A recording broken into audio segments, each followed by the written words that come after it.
Ladies and gentlemen, welcome back to the Australian Esports League High School Super Smash Bros. Finals, and join with me is none other than Mado. How are you feeling, my dude?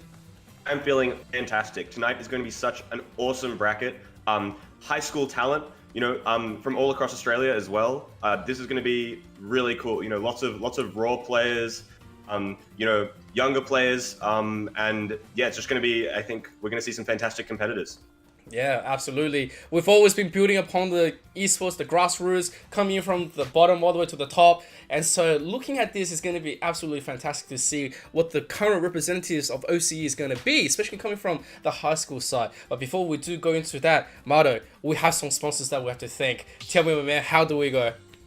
Yeah, so many people to thank today.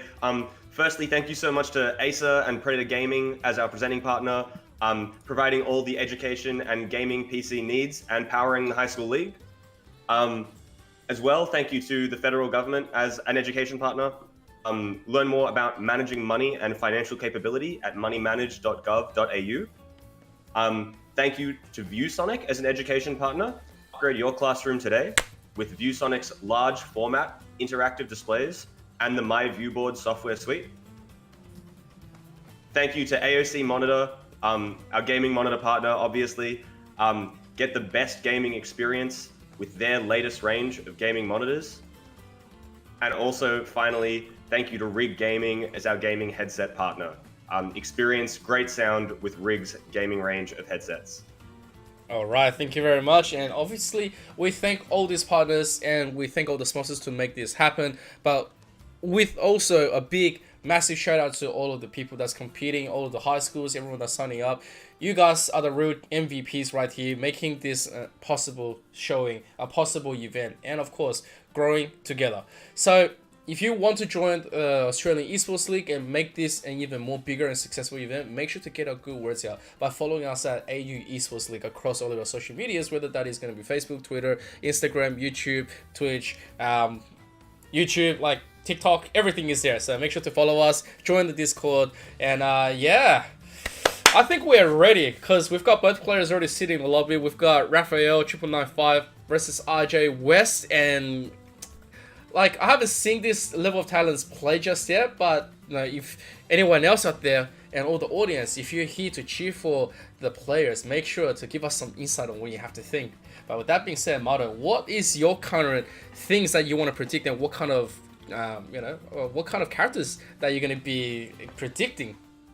Look, I think coming into this high school bracket, obviously, and these are the high school finals as well. I think these players are obviously going to be, even though they're more unknown talent, they are still in the finals. They are still players who have risen to the top. The cream at the top of the drink, so to speak. So these guys are going to be.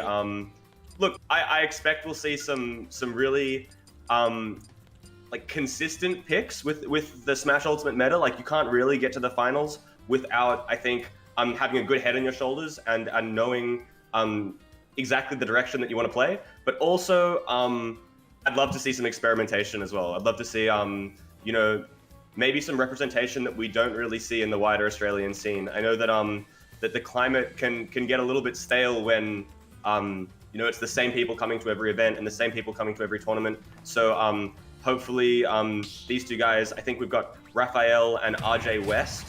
Love to see who they've got in store, and I think we're getting right into it.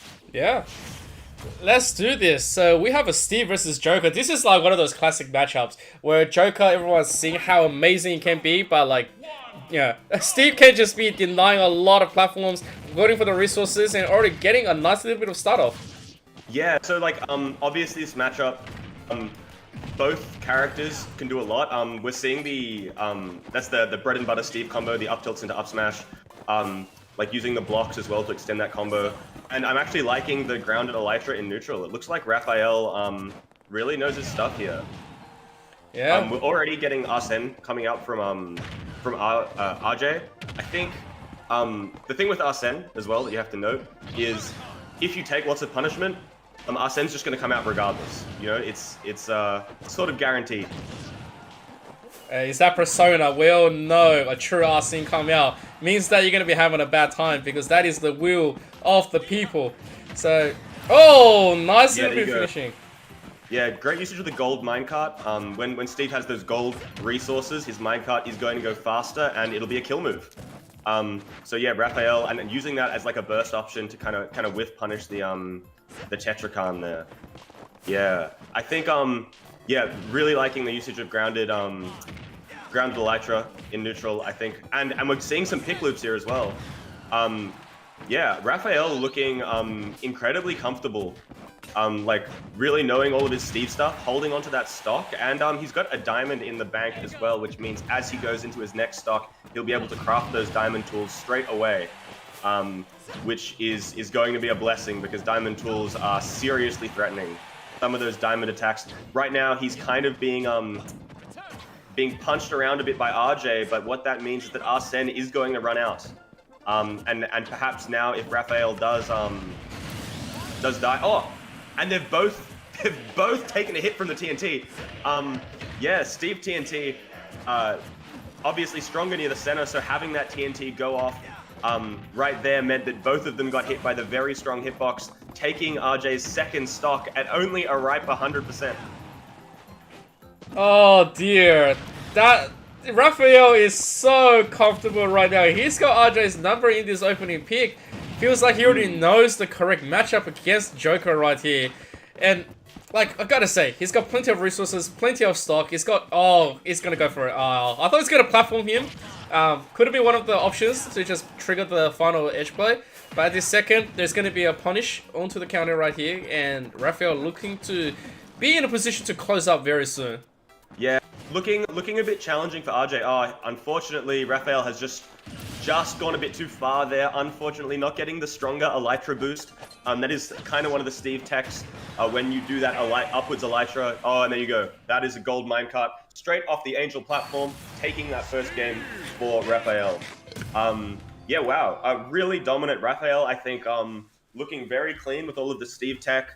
All of the kind of had a really rock solid game plan, and unfortunately RJ probably taking one too many minecarts that game. Oh dear, I think that was every Minecraft that Raphael wanted to connect, he was given, and so Yeah. RJ probably have to like think about it a little bit more with his reserves, his ground game, and of course like getting the ins into Steve. Steve was in full control, even with the SD, it was still no problem for the finishing. At the same time, although Arsene was very menacing, the damage that it was supposed to collect, it was not given. So we'll see if there's going to be a readjustment coming from RJ West.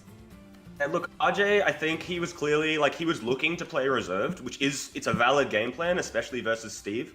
But committing to the side B projectiles, Agar and Agaon, obviously the Arsene empowered version, and committing to guns as well, and grounded guns, no less. They're both like laggy projectiles, and if Steve matches that, if Steve can predict that you're going to commit to those laggy special buttons on the ground, he can just fire a minecart, right? And minecart will often travel under Agar because of the arc that projectile has. It'll often the guns won't break the minecart because guns they don't have enough damage to break minecart, which means that in that situation minecart's just going to trade. And if you panic and try to shield the minecart, like if you do come out of end-lag and you shield the minecart, minecart without Steve in it is a command grab and it's going to grab you out of shield on the ground. So yeah, a little bit of a challenge. I think RJ, hopefully we see a little bit more movement from him now to kind of avoid these minecarts and maybe bring the fight to Steve with Joker's kind of superior buttons. But yeah, he's very happy again going for these guns. I think okay, here we go. Nice, getting the extension with the grappling hook. Oh, you can tell RJ is making that adjustment, trying to find the correct hit, but he just gets instantly stopped right there with the down air. Agar gets connection, but the trade is here. As he said, Arsene is out. Finding some connections, up in a tiny bit of percentages. You can tell that RJ right now is trying to have a mix-up, getting the readjustments in. Unfortunately, Raphael's game plan hasn't changed anything. I mean, pretty much going for the edge. Oh, doesn't really get the full edge guard.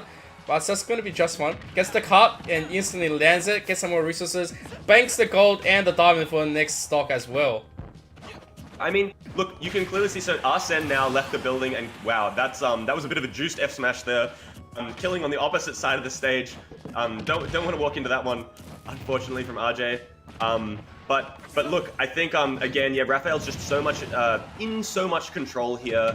I feel like RJ, okay, nice, yeah, getting the edge guard with the Arsene fair. That's really good, but he's got diamond tools now, and he's just so comfortable going for these Aegeons, right? He's going for these empowered Joker side Bs, and they're not actually getting anything. They're just letting Raphael mine for more resources, just keeping the stalemate and wasting the time while he has Arsene. I think if I was RJ here, I'd want to be bringing the punishment to Raphael, getting in his face and saying, hey, you know, stop mining. This isn't Minecraft. This is Smash Bros. Jeez, Diamond Bear from center stage. What a strong move. And even with his pick breaking now, obviously, Battlefield being a stone stage, you use the pick to mine, which means he doesn't have access to his forward air and back air. And this is something interesting that I'm going to talk about. Steve players, there's sort of two camps of Steve players when it comes to your tools breaking when you're at kill percent.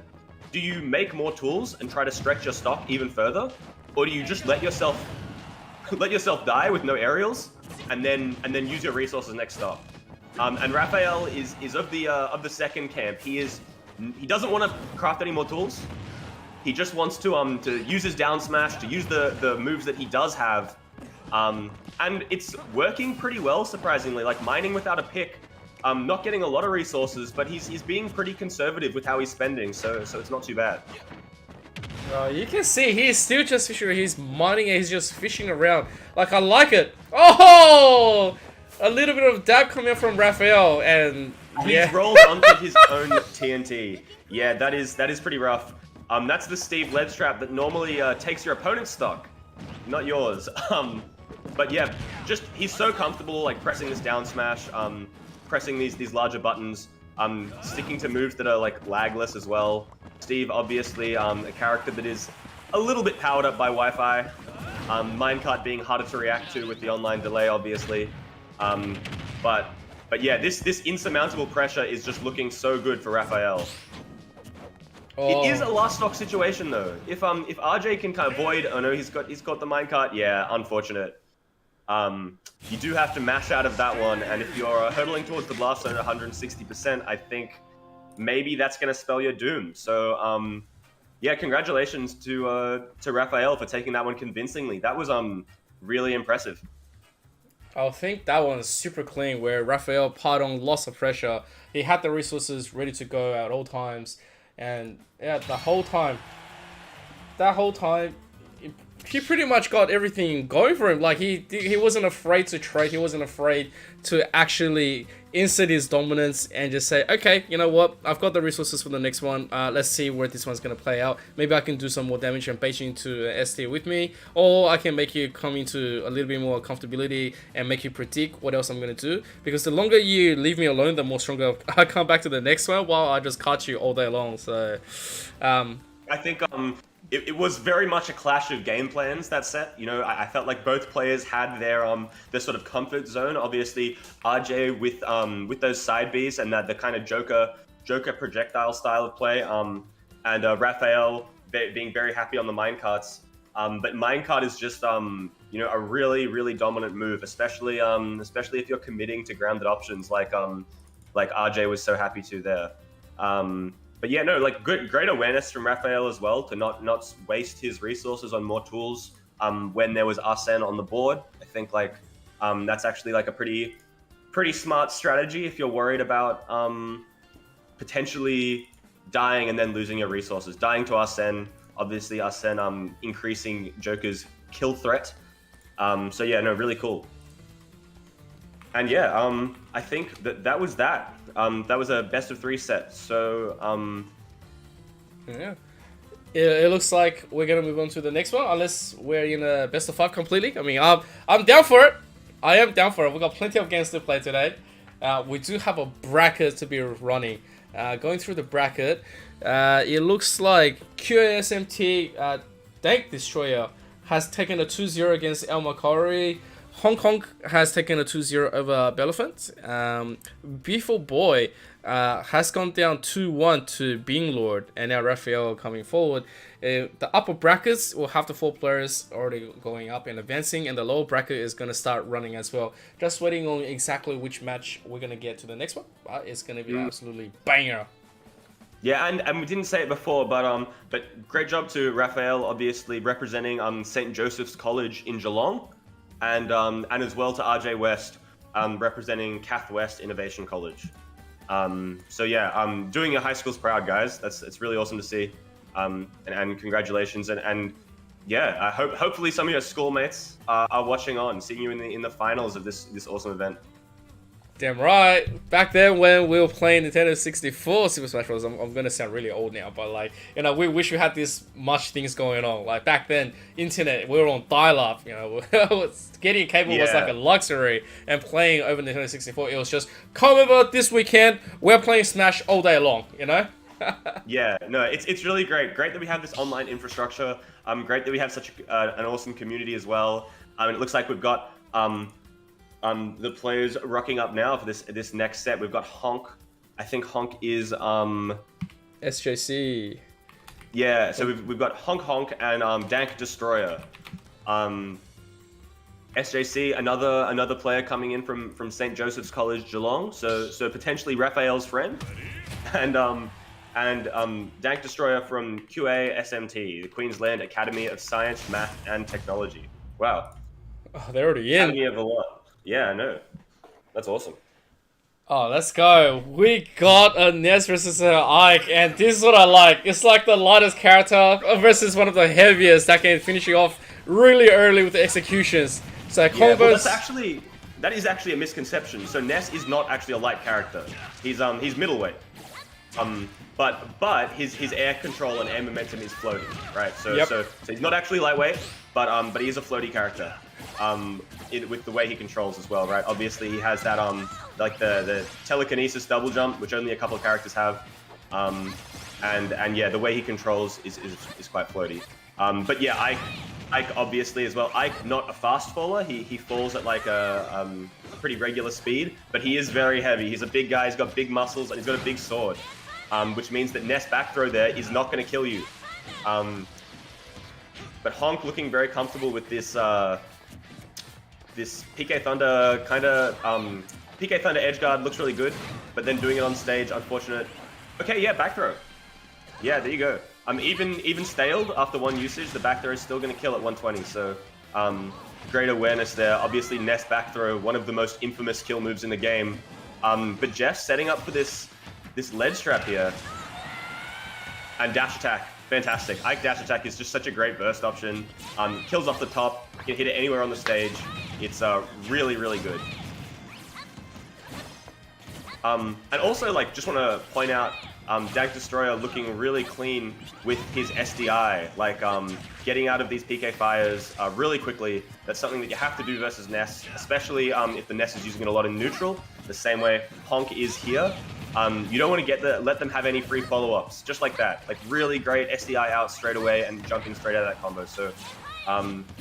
So yeah, even though Dank Destroyer has 100% on the board, he, just looking really comfortable getting out of those combos. And there it is again, the back throw. This time a bit fresher as well, so going to kill earlier too.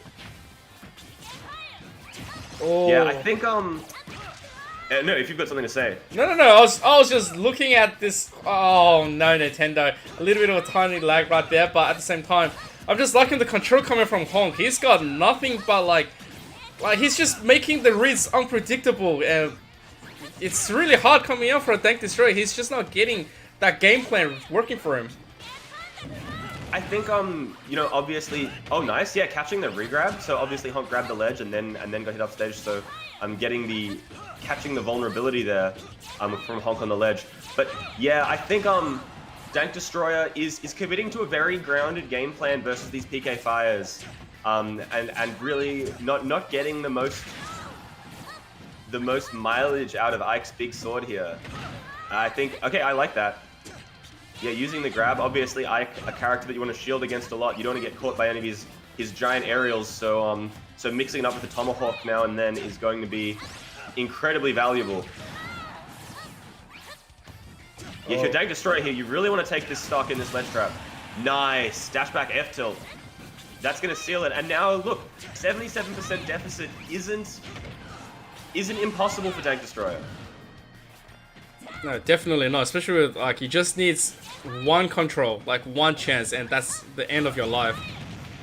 I feel like, yeah, Dank Destroyer, well, unfortunate. Yeah, that was some rough DI from Dank Destroyer there. That back throw wouldn't have killed in center stage, if he was to DI down, yeah, down and away, but unfortunately, sometimes you're not quick enough to get the good DI there, so bad luck to Dank Destroyer, but fantastic work from Honk there. That was like really impressive, like just like controlling the pace of the match with those PK fires and not really having to stress too much about those aerial approaches. Just yeah, like really great usage of the zoning there.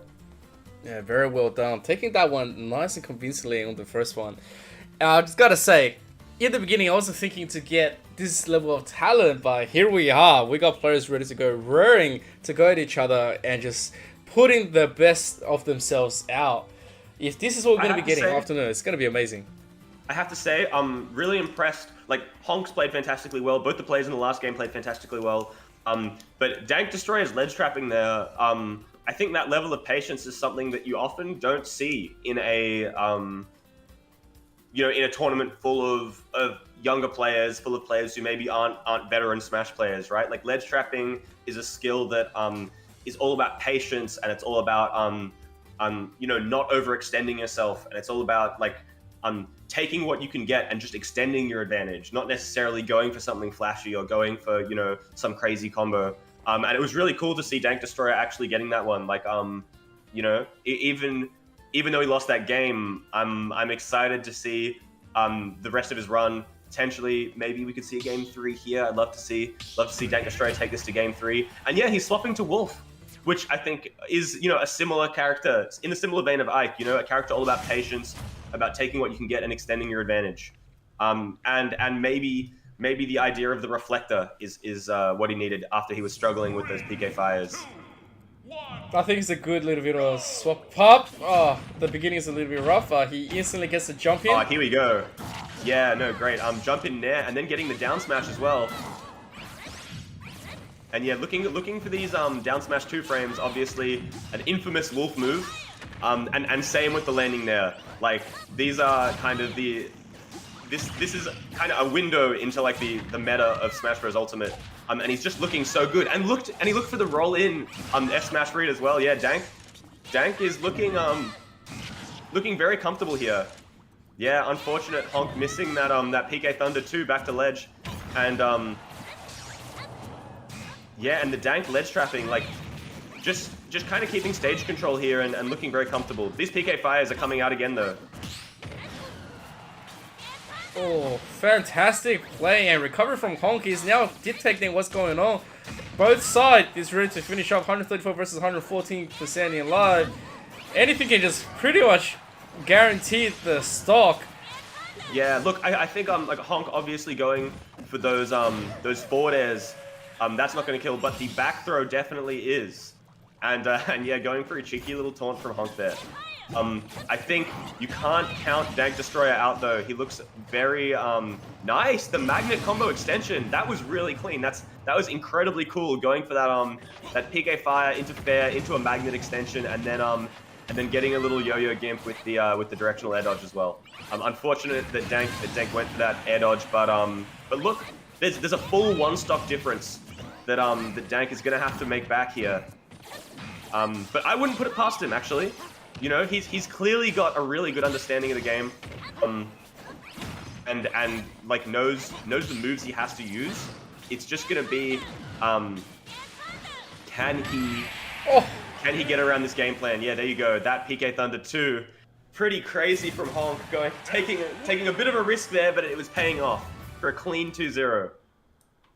Oh, that was flashy. It wasn't just flashy, but it was just the execution. Magnet extension into the whole body. Oh man, like, you would think that coming in, Dank Destroyer came in, and you know he had the different plan, the strategy. Wolf was starting to show off really well, put into the early advantage, and you can see the adjustment coming through. You're like, yes, you know, the good old Wolf, all the guards, the direction, even the distance was absolutely correct. It was getting red. But then right after that, Honk equalized and then just pulled out a magical trick out of the hat, and he said, yep, this is what's gonna happen. Let's see if you have what it takes to get this prediction done and readjust. Unfortunately, it wasn't the correct answer from Deng. He didn't get that readjustment in time, and so he did go down. But I'll tell you what, that Wolf adjustment was absolutely beautiful.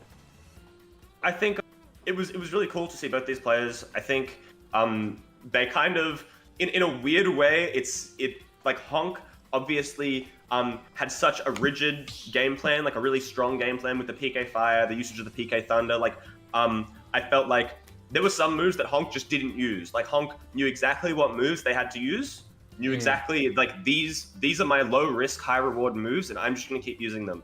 And that's one of the strengths of Ness, and it's also a really fantastic way to look at the game, especially when you are first getting into it as well. When you're not, you're not like the very best player in the world. If you can, play a very risk-reward style of play, if you can distill your options and your game plan into something that is just going to get you maximum value, then it's going to force your opponents to have to adapt to that, right? And that's what we saw Dank trying to do. We saw flashes of some fantastic fundamentals there, but unfortunately, I think it's a real challenge, getting past some of that stuff, getting past the PK Fire, getting past the PK Thunder edge guards, one of the best edge guarding tools in the game, and then just losing your stocks, unfortunately, to that Ness back throw. Like spacing around Ness back throw can be so challenging. Ness players, they love to shield grab. Honk was definitely on the shield grabs that game, and if you're not aware of that, you are just going to lose your stocks every time at 120, 130, like clockwork. Yep, completely. It looks like we've got the next matches coming through. It is going to be... but it's looking like now we're going to be going into... the next one. I think Beanlord 08 versus Raphael. Oh, yep. Rafafel. Sorry, I think before I was saying Raphael, but it's actually Rafafel. So I got the name wrong before, but these guys, obviously, Rafafel, the Steve player that we saw earlier in the bracket, and Beanlord, who's had a fantastic run so far, taking it in a game 3 over Beefo Boy in round 1. Yep. And Beefo Boy actually was another SJC, another St. Joseph's College Geelong. So maybe now Rafafel is going to try and take some revenge for his fallen classmate in that round 1. Yeah. When you said Rafafel, I had to reread it again. I was like, wait a second. But then on the Smash screen, it actually says Raphael as well. So, he bamboozled us the whole time. That's true. No. So it was Raphael in Smash. It's Raphael. Oh, no. But in Discord and in the bracket, it's. Oh no! In Discord, it's Rafafel. I don't know. Look, Rafafel. I'm gonna go with Raphael from now because I think that makes sense. It's probably his name. His name. He said it in Facebook. He says, "My name is Raphael." Raphael. It is Raphael. Okay. Sorry, there was a miscommunication there, but I mean, Rafafel's awesome as well, man. Like maybe it's time for the tag change. Nah, Raphael, fantastic. Your Steve play so far, man. It's been looking really, really clean. I'm a Steve player myself. I really enjoy technical characters, and you've clearly got a pretty good grasp on the fundamentals. The pick loops coming out there were really good. The ledge traps, I saw you possibly setting up like the Gimma ledge trap, obviously one of the most infamous Steve ledge traps. Looks like you've got a really good set of skills, especially for this Wi-Fi bracket. Super excited to see how you go in this game, man. Yeah, let's go Rafafel. Rafafel. Nah, he's the GOAT. He's the GOAT. He's the GOAT. Right there is the GOAT. yeah, guys, if you are actually enjoying this and having a great time, make sure to spread the good number AE Sports League, and of course, get everyone involved. Come and play something. Come and show yourself off. Show off your skills, and then right after that, link it to everyone and say, hey, over the weekend, I was actually playing the Super Smash Brothers, tournament coming from AU Esports League, and then talk to the other schools, get them more interested. Come down and play. OCE is about to expand and about to explode with popularity with all the new upcoming esports talent, and we need to grow our scene, right? With more players coming in, the more events is going to pop up, and this is going to be your first stop before many more. And so, yeah, guys, make sure to sell yourself to the rest of the people who are desperately trying to find some competition. It is very much, esports in Australia. It's come from grassroots. It's growing. It's expanding super quick. If you're interested, the best thing to do is just get straight into it. Get straight into it. Get your friends into it. It's the faster you get in, the further you can go. It's happening right now, and and if you love it, there's no reason for you to not get involved. Yeah, it's super awesome. This is gonna be good. I can't wait. Where is Bean Lord, sir? We're waiting for you to join so we can get the next one ready. But at the same time, I'd be interested to see who Bean Lord's going to play. I do have a pretty good grasp of the Steve matchup charts, so if Raphael stays on the Steve or Rafafel, then I wonder what we're going to see from Bean Lord and how it's going to interact. Steve is just one of those characters where you have such a rigid game plan. You have it very much is up to the opponent to deal with what you're putting out. You set the pace of the match when you play Steve. It's going to be interesting to see Bean Lord going into that and what answers he has for the questions that Raphael is presenting. It will be really interesting. To be honest, if I see a Steve player, I wouldn't know how to fully counter because I'll just stick to my normal Fox, and I'll probably do a pick between, let's see. It'll be something towards the Pit or to the Lucina play for me personally. I wouldn't know how to play it against with Fox or even the usual cast like Politina. I wouldn't know how to begin to decipher that full trick. Especially Politina against Steve is just a terrible matchup. Look, Palu versus Steve is pretty even. Same with actually all the characters you listed do pretty well under Steve. Pit's probably the worst. Fox is actually a really great matchup, I think, for Fox. But it is sort of Smash Bros in particular, when you play characters that are kind of not the worst characters in the game, when you're playing characters that aren't the bottom 5 characters, you really can make anything work. Steve obviously is a very polarizing character, but if you're playing a character that has good movement, if you understand your toolkit and you understand how you're going to if you play low committal, you problem solve, play neutral, and then get what you can in advantage. I think it's very possible that you can beat Steve even when you play a character that maybe he should win against. Especially Steve players. I know I'm the kind of guy who's just going to fire off a bunch of minecarts. I know I'm the kind of guy who's just going to get whatever you give me. But if you're willing to play conservative, if you're willing to, just play a little evasive, abuse your movement. Steve is obviously a slow character. Abuse your burst range as well. Steve's burst range, minecart's a very slow option, even though it's super scary. So if you play in a good burst range for your character, Steve probably can't really match that. Fox dash attack's fantastic at that. Lucina has a really big threat bubble. Palutena's got a great burst range with a movement, moves like dash attack. Dash attack's just such a fantastic move. I think those characters all have really well-rounded kits, and Steve's a bit different. Steve's an advantage state character, so he has polarizing strengths, but also some terrible weaknesses. And if you can abuse those weaknesses, then you can really come out on top. And hopefully I haven't given too much extra coaching to Beanlord if he is listening into the stream. Raphael, I believe in you, man. I'm trying not to give your opponent too much advice. Well, even then, I think Beanlord's internet is not going to be working out for him at the moment. It looks like he's having some issues with it. Come on, Beanlord! Come on, internet, work. We want to see this matchup. We want to see after hyping up the potentials of all the different character selections and all the readjustment we could be getting out of countering against Steve. He's not here. Come on, Bill Lord. Yeah, that is a bit right. I think he's getting on it now, but yeah, look, it'll be interesting to see. Oh, look, okay, I think he's gotten in. He's in. I think that's him. We're getting ready. This is gonna be really good. Also, like, stage choice is something else against Steve that you have to be aware of. So one thing about Steve is obviously he mines resources based on the stage that you're on. So depending on the stage that you pick from the stage list, there's a different selection of resources. And not just that, but he'll use a different tool to mine, right? So on Final Destination, for example, Final Destination is one of Steve's best stages because he has a neutral resource selection, which means he gets like a really well-rounded selection of resources. And he also uses the shovel, which is a tool that actually, when his shovel breaks, he doesn't lose access to any of his aerials. But we're seeing Steve Cloud now. We're seeing Bean go straight into this match on small battlefield. And Cloud, that's really good actually. Cloud has the speed that Steve really dislikes.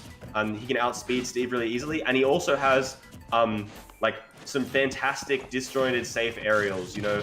Steve has low range and low speed, so Cloud kind of has the capability to abuse both of those. And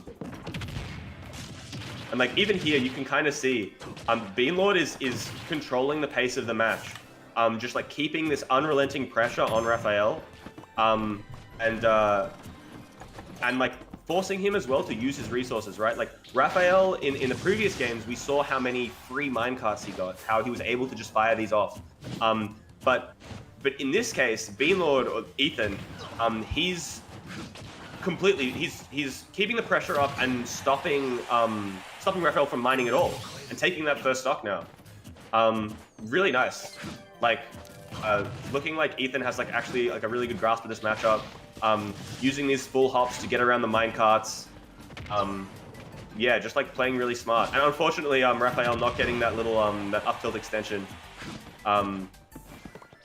Yeah, look, if you're Raphael here, I think pressing the minecart button a bit too eagerly is not the way. You have to play a little bit more reserved. Have to find your resources where you can and use some of Steve's good normals. Obviously Steve has like pretty great out of shield game. He's got a frame 6 out of shield option with Sword Fair and Sword Bear. And now it's looking like potentially he wants to get these diamonds on deck. He's making his way to the crafting table. Nice, yeah, that up smash. It's got a scoop hitbox, but only on the front. So great awareness from Raphael, seeing that Beanlord landed on the front of him, and he was able to get that raw up smash to seal the stock. Oh, you can see the adjustments. Raphael, he knows that Beanlord has got his number right here. So he's trying to make that adjustment, switching into his resources, trying his best to get something going on, and nice aggression coming up. Really great. Yeah, getting the up tilt block, up smash. It's really good, but these limit blade beams are just calling out so many of these greedy minecarts. You can't just be pressing these projectiles. Obviously, minecart is fantastic risk reward, but if the other player is ready for it, if they know that you're just going to minecart, then limit blade beam is going to ruin your day. And look, it is sort of working out for Raphael. Like, he is looking pretty comfortable potentially taking this stock here. Yeah. Ethan not able to make it back without limit Clim Hazard. Unfortunately, no limit, no recovery, and no stock for you. But with 70% on the board, Ethan is looking very comfortable going into this last stock. And the pressure is so much that Raphael can't even craft his diamond tools. Okay, he's got them on deck now, but yeah, we're gonna see if Raphael can make the diamond tools go the distance. Now, diamond tools are like incredibly strong. I wouldn't be surprised if Raphael was able to take this game with a couple of well-placed diamond aerials. Like a little bit of charge on a diamond S smash, it'll kill you at 60 in the ledge. Like Ethan's almost at kill percent already. But committing to that down smash a little too early, Raphael has taken a dash attack, and he snuck through the first up smash, but unfortunately Elytra on stage a little bit too slow, and Ethan just really smart, speeding right underneath him to connect with that second up smash, taking the game very comfortably. Yeah, that was a sick game actually. Ethan was like completely on board with what he had to do versus Steve, and executed perfectly. Well, gotta say, he didn't make it easy. As much as Beanlord went for it, and presented a different kind of challenge with a playstyle that was a good counter and a good playstyle compatible to and against Steve, Raphael didn't give him like a straight up clean match. It was something that he had to readjust and thinking of different possibilities. It was still a very, very close game, despite all that being said and what transpired. So it's a banger of a series, and whoever wins out of this best of 3 gets to advance into the finals, which will be a best of 5 against Hong Kong, who's actually waiting for them. So we will see what happens, who's gonna advance and who's gonna have to run all the way back. Look, this set I think is gonna be if you can just get straight into that upper bracket finals, get straight into like the best of 5 area, it's fantastic, because the more matches you win in winners, the less matches you have to play in losers. Like Dank Destroyers looked like he's made a really great losers run so far, obviously getting knocked out by Hong Kong before, but he did successfully take it over Beefo Boy, and he's waiting in lower bracket round 3. We'll see if it'll be interesting to see Hong Kong versus the winner of this set, because these 3 players are all looking very dominant in their gameplay, just looking really clean. And yeah, the same characters coming back. That's what I like to see. Look, when you're new to Smash, you feel like, oh, I have to swap characters for every situation. Like I really have to. My character's not working, I should swap. But it's really important that like, if you know how your character plays, if you've got a grasp on your movement, look at that. That's so great. Getting 60% off an up tilt. That's the Steve special right there. Like a single up tilt confirming into a 60% true combo and finishing it with the back air as well. Just really clean. Like Raphael knows the Steve stuff. The question's gonna be, it's clear that he knows the Steve stuff, but is he able to adapt his game plan to deal with Ethan's pressure, to deal with Beanlord's pressure, right? When you're playing against a slow character who maybe can't challenge Steve in the air, you're kind of free to just like throw ambles, throw minecarts, throw out whatever moves you want to throw, right? But against a character like Cloud, who just thrives on this safe pressure, with a huge and fast sword, you have to play a much safer game. You need to like use your movement, use your out of shield, stick to the ground. And that's looking, oh, that's unfortunate. Dropping shield in the middle of that F smash. It does have 3 hits. If you drop shield there, you are going to take the punishment still. Okay, potentially a kill here. Oh, unfortunate. Raphael grabbing the ledge, probably by accident there after looking for a follow-up off the minecart. And down smash out of shield, the reverse hit catching the spot dodge, and that's gonna kill. I can't imagine he wanted to go for the reverse hit there, but lucky, because Ethan, Beanlord obviously going for the spot dodge and then getting hit by a late hit of the down smash. That's pretty wacky. Diamond tools are on deck for Raphael, which is super scary if you're Ethan. Diamond not only being obviously the strongest tools, but also having the most durability, meaning that you can't just kind of wait for them to break. They're going to stick around for a while and do tons of damage and potentially kill you very early. Like just that F smash did almost 30%, which is pretty crazy. And he's not dead yet at 140. Steve, a bit of a heavy character, but unfortunate. The Elytra on stage getting called out by that F smash. And then Ethan just patient there, waiting with limit. Now, one thing with Cloud limit that's really good against Steve is when you have limit, you actually also get faster. So not only do you have access to those empowered special moves, but being faster means that you are just going to be able to break Steve's zone even better. Yeah, Raphael looking very looking like he needs to play a bit more defensive. but potentially still committing to some moves that are really a bit unsafe, you know, like going for those F smashes and those down smashes. But that was a great conversion, catching the minecart, catching the pop out of the minecart down underneath the stage there. Oh, here we go. Final stop, down to the wire. Beanlord looking to just finish this one quickly and advance to the finals right now. Oh, catchy, Raphael! Yeah, that's the blade beam there, just tacking on a little bit of extra percent. And look, wow, F smash center stage, that's gonna do it. And Beanlord is moving on to those winners finals. So fantastic work to Beanlord. Looking really dominant there, and knowing exactly what moves he had to use as well. Like really, maybe you know, when we looked at both of those players, obviously Raphael had such a fantastic grasp on advantage state. We saw him start that game with a 60% combo straight out of the gate.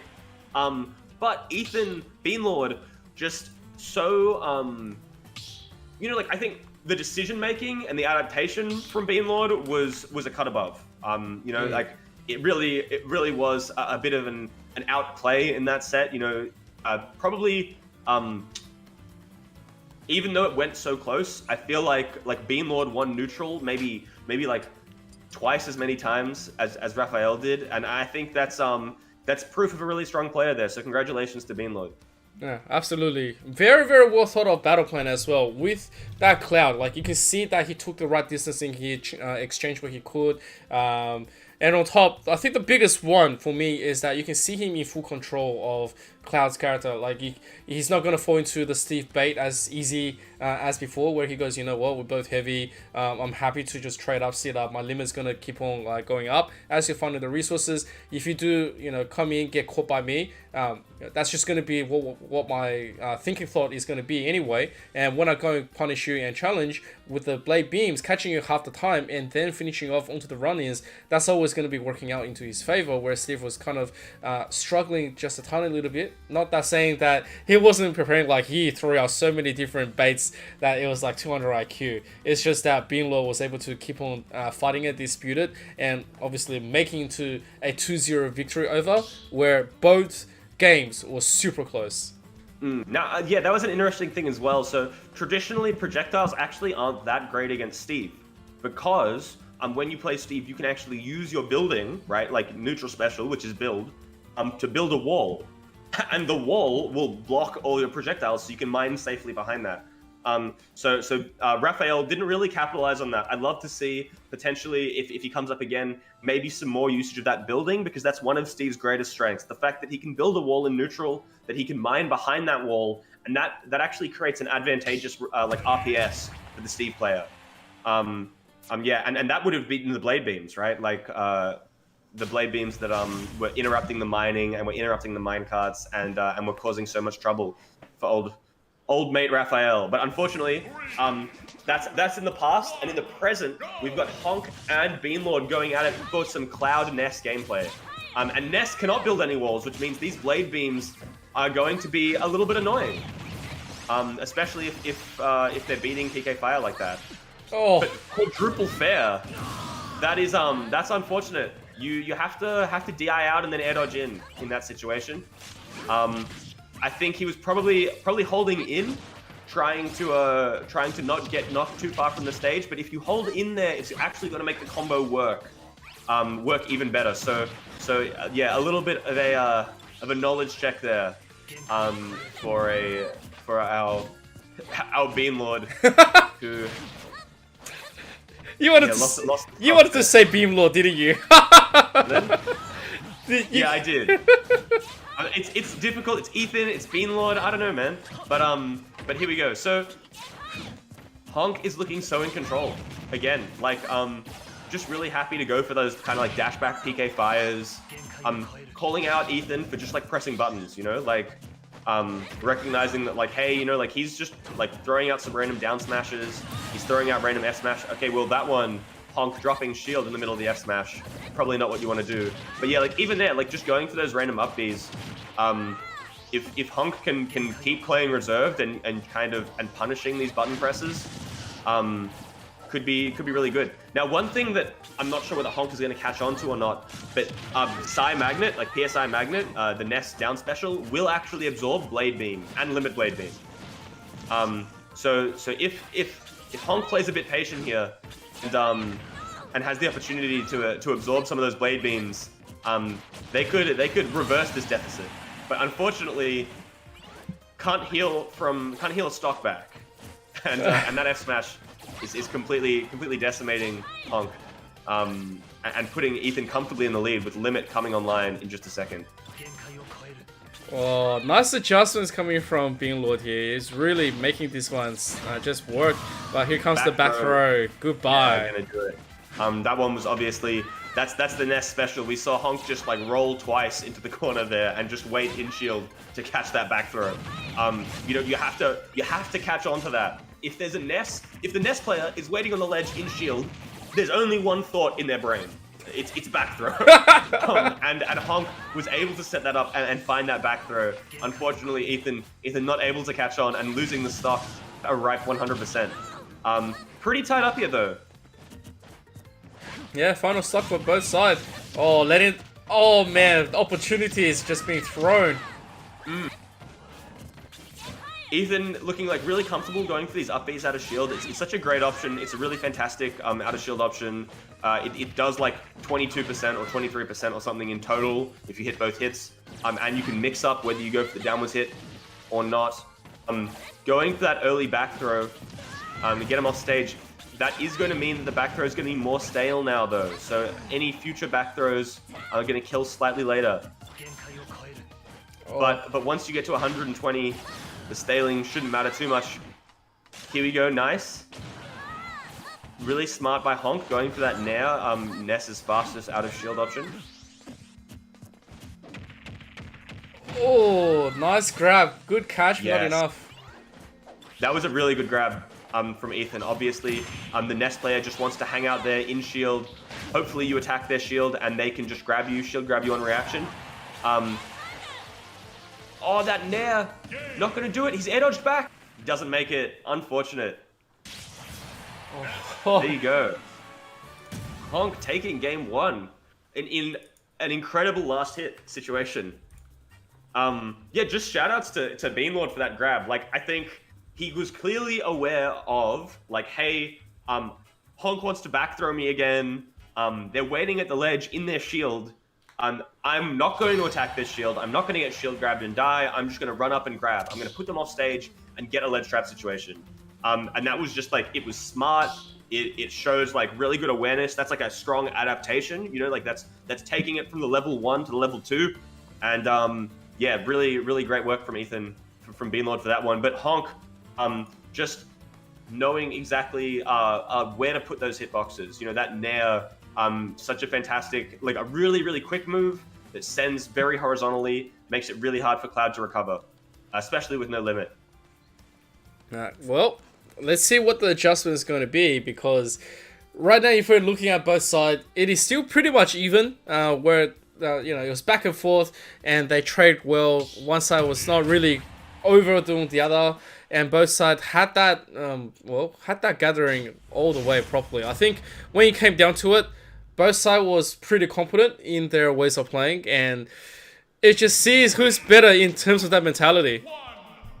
Exactly. I mean, look, obviously Beanlord taking game one is like good tempo for Beanlord, but doesn't really mean anything. This is a best of 5, which means both players are gonna have to get you have to get to 3 games before you win. There's plenty of space for adaptation, plenty of space to learn. Unfortunately, committing to that dare as Beanlord slides off the ledge means that he has really no way to get back. You know, you gotta watch out. If you go for that slide off DI, you don't wanna buffer anything prematurely there. All right.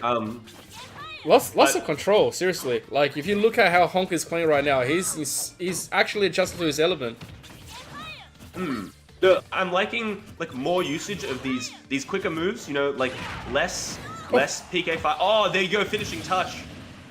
I can't believe that caught. That hitbox is notoriously a bit of a tiny one, but that will kill you very early. You don't see Clouds go for it as much in Smash Ultimate aside from Smash 4. I mean, if you're a Smash 4 veteran yourself, Emperor, I'm sure you've seen plenty of finishing touch from Cloud. Yep. But in this game, because Limit as well only has a 15-second timer, you don't see it as much because the Cloud really wants to use their limit before it runs out. That's not going to kill there. Maybe if Beanlord was right on the edge. But this PK Thunder looking very scary, making it difficult for Beanlord to get back down. But Honk and absorbing these blade beams so good. Like that's essentially like 15% now. 15% that Honk's been able to heal back. Oh boy. But if Honk can't seal the stock, then that's gonna be very dangerous. Well, is he gonna make it? Oh. Yeah, unfortunately he misspaced that finishing touch there. Finishing touch, actually when you hit the sweet spot, it actually beats shield. So that finishing touch didn't actually hit. He just got the sour spot of finishing touch. But there you go, Honk taking that second stock of Ethan's. And now it's going to be up to Beanlord to try and bring this one back to even. Wow, catching the air dodge in. Very nice, the F smash. And a last stock situation for both players back on Smashville here in this game too. Alright. And I feel like Honk is just having such a hard time, kind of actually approaching Beanlord. Like Beanlord is happy to just sit back and charge limit. You know, Honk, I think the go-to neutral option for Honk has been PK Fire. And Beanlord, look, he's been hit a couple of times, but it hasn't really been super threatening for him. Agreed. Right now, is Ethan, he does have the control, like, although he's down a little bit of life, he's happy to sit back and charge his limit, and then he's happy to just catch like that. And now he's got his limit on deck, like, he's got plenty of options. Scary. Potentially looking for a Blade Beam, that's going to catch the short hop. Obviously, Blade Beam's very big, and the limit one multi-hit, dealing like 20%, and potentially a kill option later as well. And already, you know, like, there's might be another limit coming soon.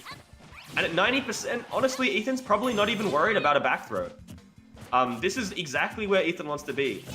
And if you're Honk, you have to be really careful of these limit attacks. You have to really take the tempo of the game into your own hands. You have to approach, maybe potentially use some of Ness's safe aerials. I'd love to see some of those Nair approaches like we saw before. You know, some of those landing Nairs that are extra safe, or potentially a Tomahawk back throw. That's not going to kill if he DI's right. And Ethan is fine. We got the kill flash. Oh. And there you go, down there off the top. Ethan looking really good. Honk, unfortunately, maybe looking for an early back throw. A bit too greedy there. But great work from Ethan. And wow, another incredibly close last hit game. Very, very, very close. I thought Beanlord was able to secure his second and putting potentially to 2-0, but no. Beanlord, he actually, it does it correctly. You know, he got it all the way out, got the right direction, recovers, and then instantly that down air, making it cleanly, like, retaking that favor. It's kind of unbelievable sight to see. And of course, looking at Cloud's, the way Cloud is to be played is a little bit different from Smash 4, but like, at the same time, if you have good knowledge on what your arsenal is going to be, and you just keep on having that pressure stacked on, eventually your opponent is going to crack and fall for something that they're not prepared for. Like, it's... Exactly. Well, I mean, Cloud's game plan in this game is very similar to Smash 4. The main difference just being that limit, right? Being the fact that you lose limit after 15 seconds in this game, which means you have to spend it, right? You don't want to let your limit just expire. But that was absolutely fine for Beanlord. He was happy to just fire out those limit blade beams to keep getting value out of those empowered special moves, especially where Honk didn't want to actually interact. Right? Honk was not really looking for any aggressive interactions. Was just happy to sit back and let the limit kind of come online, which probably isn't what you want versus Cloud. You know, like limit is a bit of a it's a bit of like a come at me button. You know, like you charge limit and they're like, oh yeah, if you don't come, I'm going to get stronger. And Honk just kind of let Ethan get stronger for a lot of that game. But looking like a lot of momentum out of the gate here for Honk. Oh. Talking about this might do it. There you go. Really good. being a bit patient and waiting for Ethan to overcommit to those to that up B out of shield. Klim has it out of shield, obviously a little bit of a crutch for some Cloud players. It's a very great move, but sometimes maybe you get a little bit too eager to press that button. Oh, nice catch right there coming from Ethan. Quickly charges up the beams, and he goes to nothing but like still has to work on another stock. Can't just keep on swinging with this momentum. Doesn't get the catch from the recovery air right now. So building a little bit of distance. Our Honk is working a little bit more damage, and that it could have been super dangerous as we go into this. Ethan, he's gonna recover with the down. Oh, the tender, come on. Yeah, that's rough. Maybe a bit of a lag spike coming out from one of the players' internets at home. But yeah, that's challenging. But hey, I want to call out just show how Beanlord was like really smart there to not actually burn his double jump before. He got knocked off stage, but he went straight back to the ledge with an up B without burning his double jump, and then when he got edge guarded, he still had his double jump to make it back. But that back throw means that Honk is now with a comfortable one-stock lead this game. Maybe the small battlefield stage choice, and no jump. He's just used his jump in the middle of the combo, but he's managed to air dodge out. This time, he wasn't hit by the 4 forward airs in a row like we saw before. They said knowledge check. I have gotten my knowledge now, so good adjustment coming in. Nice down recovery right here, but nothing further. Here comes the charge. The dodge is nice. He's building the distance. Nice guard as well, and PK Fire is going to try to get this one through. Up B, not punish at all. The guard is not going to come through, but here comes the back throw. Not going to do enough shield damage yet to break shield, but Honk is looking a little bit precarious with that tiny red M&M. We'll see. Okay, yep. No punish on the down smash on shield. Okay, well, unfortunately, that was Beanlord's last stock, so going for the suicide KO there is not going to help. But Honk looking very comfortable taking that game. Now 2-1, still in Beanlord's favor, but yeah, a great game to Honk there. Yeah, I think it's 2-1 to Honk. He took the first one. Oh, did Honk take the first one? Yeah, Honk took the first one. Yeah, 2-1 to Honk then. Yeah, 2-1 Honk. And so Beanlord, we'll see what happens right now because Beanlord needs to. Oh man, like his adjustment is great. The last one probably not as fantastic as the lag spike did come up, but both players had to quickly readjust and fight something new to push over their advantage over the other. But yeah, it was more towards Honk finding his groove and finding his comfortability against that cloud play from Beanlord, and you can tell that it wasn't as imminent of the danger with all the limit breaks onto this side. Like you weren't able to just get a lot of those forthcoming damage on out, and it's not threatening as it was in the first 2 rounds. So nice adjustment. Yeah, exactly. Like that was I think Honk looked pretty comfortable, especially when Honk started playing more reserved. Just reserved, waiting for Beanlord to press that Klim hazard button, press that up B, and the up B, look, it gets you a lot of reward, and it can be really great at punishing unsafe moves from your opponent. But like right there, like if you just press it willy nilly, you're gonna get punished. Look, you're an FGC player, Emperor. Mm-hmm. It's the closest thing we have to a DP out of disadvantage. like a reversal DP. That's what Klim Hazard is, right? And it's really great. But if you keep using it, people are just gonna wait for you to do it, and then they'll get a huge punish. Yep. I mean, that's the good old Street Fighter 2 reference. If you're playing against Ken on the arcade, he's gonna show you can 3 times every time.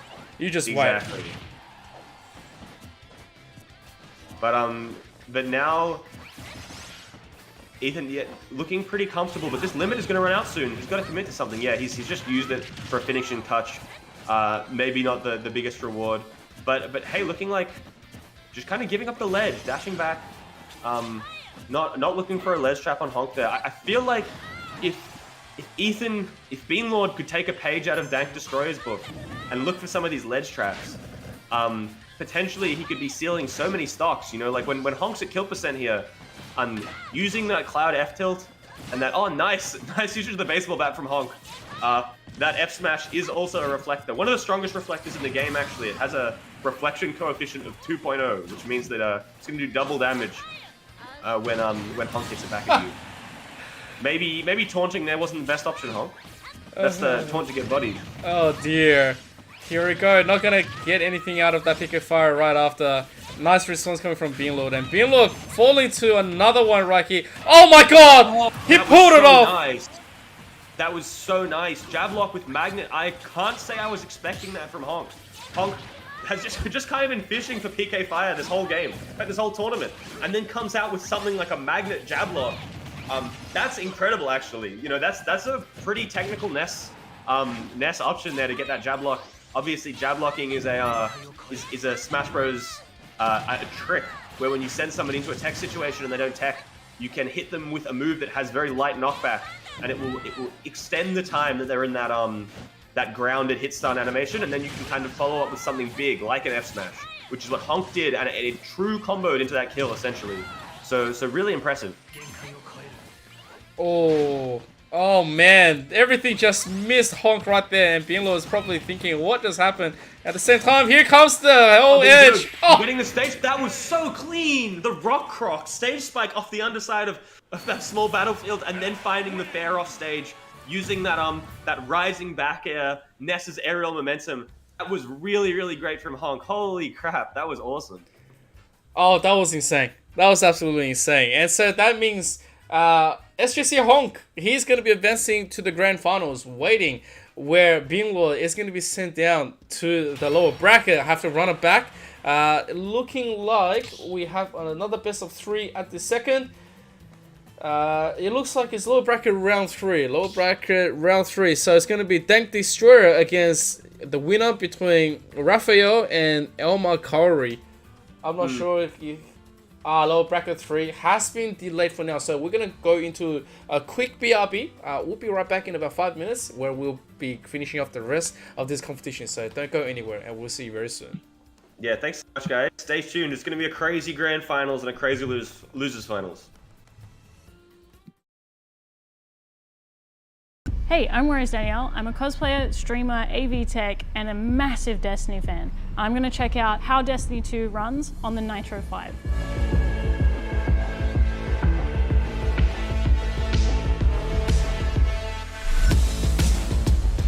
Look at this. Look, bring the camera in. Look at this. This is running Destiny at highest. It's still hitting 60 frames per second. That's insane.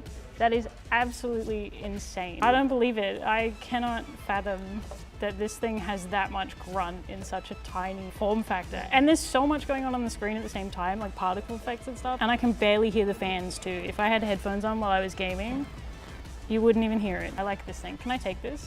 Will you guys mind if I take this? Like actually, hold on. Is this plugged in?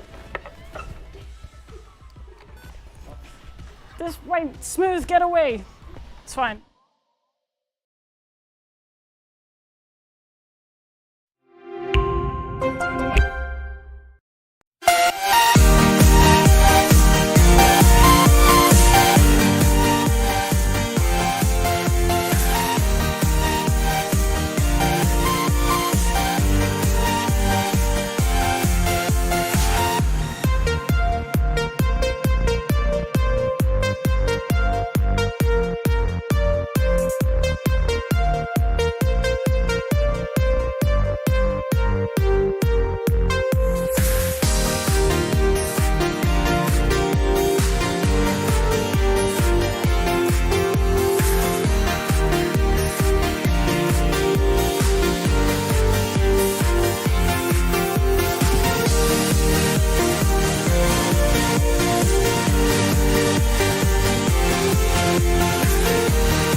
Ladies and gentlemen, welcome back. After that quick BRB, it looks like we are ready to continue this bracket. But before we do go ahead on this awesome event, Mado, tell me, what is the good things of our sponsors that made this possible?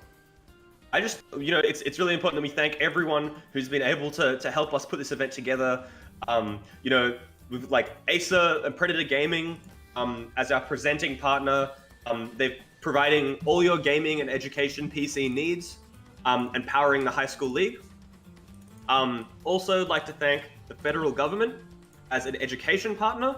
You can go to moneymanage.gov.au to learn about managing money and financial capability. That's really important. ViewSonic, an education partner. Upgrade your classroom today with ViewSonic's large format interactive displays and the My Viewboard software suite. AOC Monitors, our gaming monitor partner. Get the best gaming experience with their latest range of gaming monitors. And Rig Gaming, the gaming headset partner. Experience great sound with Rig's gaming range of headsets. Thank you so much to all of the people who've partnered with us and who have helped bring this event to life. We're so grateful, and all of those, they're fantastic organizations and opportunities from everyone there. Yeah, absolutely. Thank you so much. I think we're ready to go. Like, we've had such an amazing start, and we had a little bit of intermission, but now we're going to the final play. So this is the lower bracket. It's still going to be a best of 3 as we run this one through. Being Lord is waiting into that lower bracket final. So whoever wins out of this one is going to be able to bring us out ever more closer to the grand finals as well. So 3 more potentials to be playing, and we want to see a beautiful finishing. So guys, give it up for these players. It is going to be Raphael against Dank, and so let's do it. Yeah, here we go. Yeah, going into these losers semis. Obviously, Dank now. So Dank did play, I think, Cloud first, and then he swapped to Wolf. And Raphael has been on the Steve this entire bracket. Raphael, obviously like a very technical player. He knows all his Steve combos. He knows his ledge traps. Whereas Dank is all fundies. Like he's just moving around, using those safe aerials, trying to feel out the opposition and see what he can get. But those blocks, just kind of maybe throwing a spanner in the works for Dank Destroyer. He looked for an up smash to kind of anti-air Raphael there, but it didn't come out because the block underneath him broke. Wolf F smash, not killing on the other side of stage. Still just a fantastic option, and getting a little bit choppy there with the connection. So sorry for the viewers, or maybe if that's a bit hard to follow. But okay, looking for the up B on stage. Wolf up B, a little bit of a high commitment option, but it can kill very early. Can be great for edge guarding. There's something that a lot of Wolves have been optimizing recently, which is footstool up B out of shield. Yeah, like an underutilized option for sure. Okay, right now I think the connection has been fixed and both players is ready to play. There is about 100% life in difference and lead, and there gets that first one. Yeah, F tilt. Wolf F tilt, such a fantastic move, like really disjointed, really quick. It's got 2 hitboxes, and it'll kill you. You can angle it, so you can hit the ledge with down angle F tilt. But also it's a fantastic tool in neutral, just like dash back F tilt, so strong. And Raphael just looking, I think, wow, okay, yeah, tacked on more damage with the anvil down throw, and then find that F smash in center stage for the kill. Raphael is just, he doesn't need you to be anywhere particular to kill you. He's the kind of guy to get you to 150% and then just kill you with a random F smash.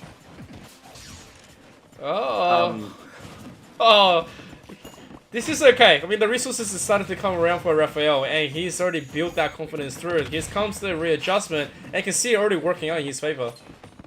Even though the percents are even, we've got Raphael now with the diamond tools, right? And diamond tools are just, they're so scary.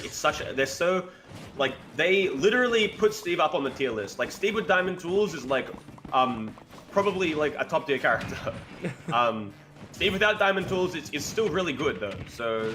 But now Raphael with the diamonds on deck, if he can abuse them a little bit. I like the short hop anvil. a great hitbox underneath you to kind of punish people looking for dash attacks or grounded options. Oh. Wolf obviously loves to stay grounded, loves to use those dash attacks. Using Wolf's great movement, a character that has like really strong buttons on the ground, really strong normals.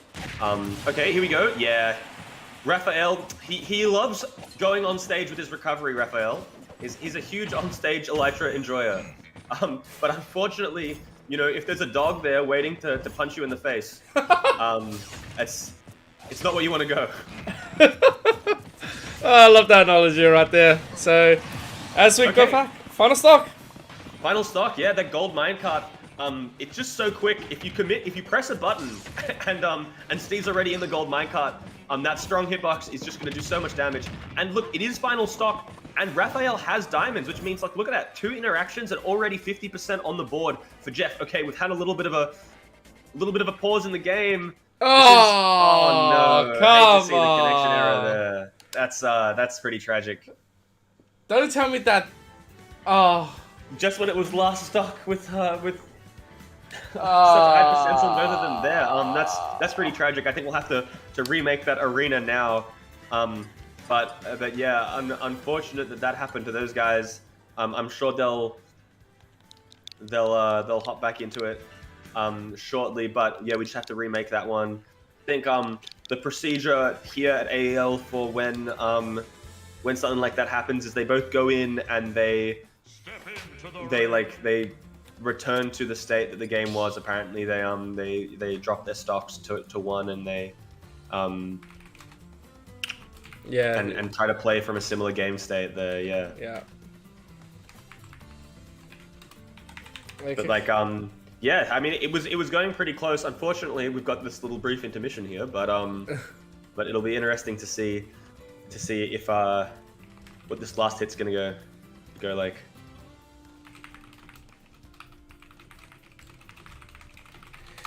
Well, I guess that's just going to be it, right? Like, I'm not sure what the ruling is because Steve did have his resources. Like, he had a gold and he like in reserve, and he also does have diamond on weapons. So if we're gonna reset back into the same stock, I'm not sure what the ruling is going to be. Yeah, see, it's a bit challenging with Steve. You know, like in when you're playing simple characters, it's pretty easy to just kind of reset the game state back to where it was. But unfortunately, it's not really easy.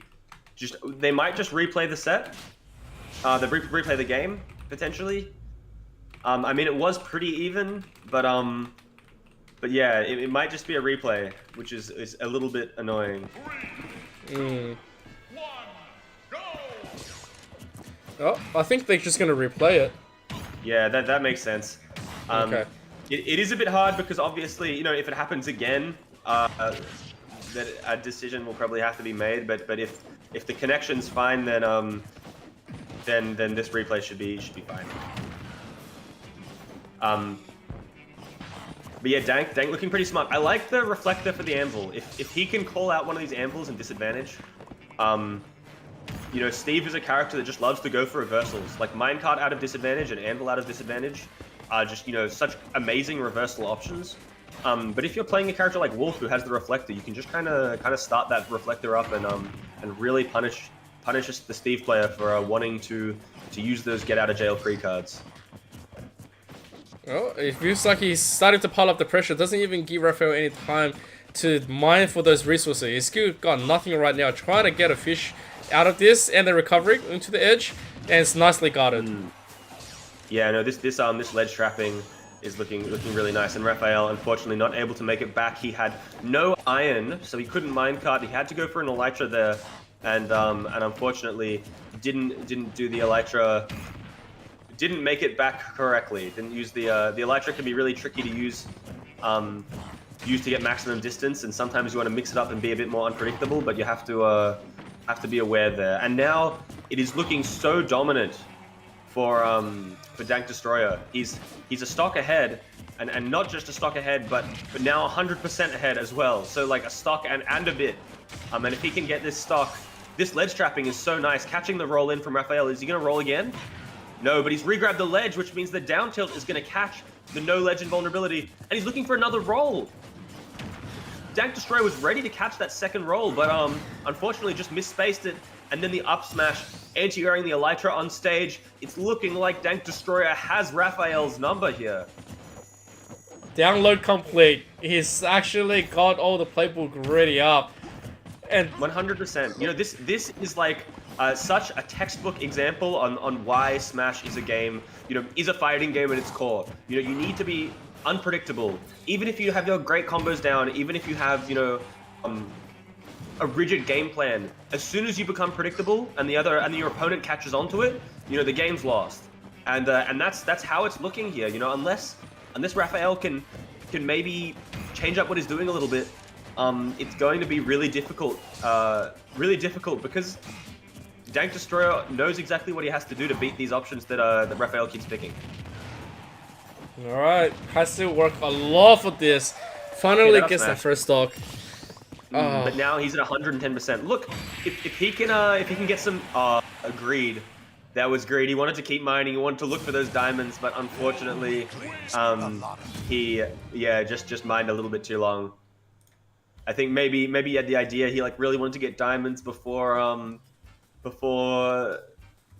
Dank respawned, but you know, the way that materials work for Steve as well is diamonds always come up after 25 resources on a neutral stage like that. So actually, you know, he should have known that in the time he wouldn't have been able to get diamonds.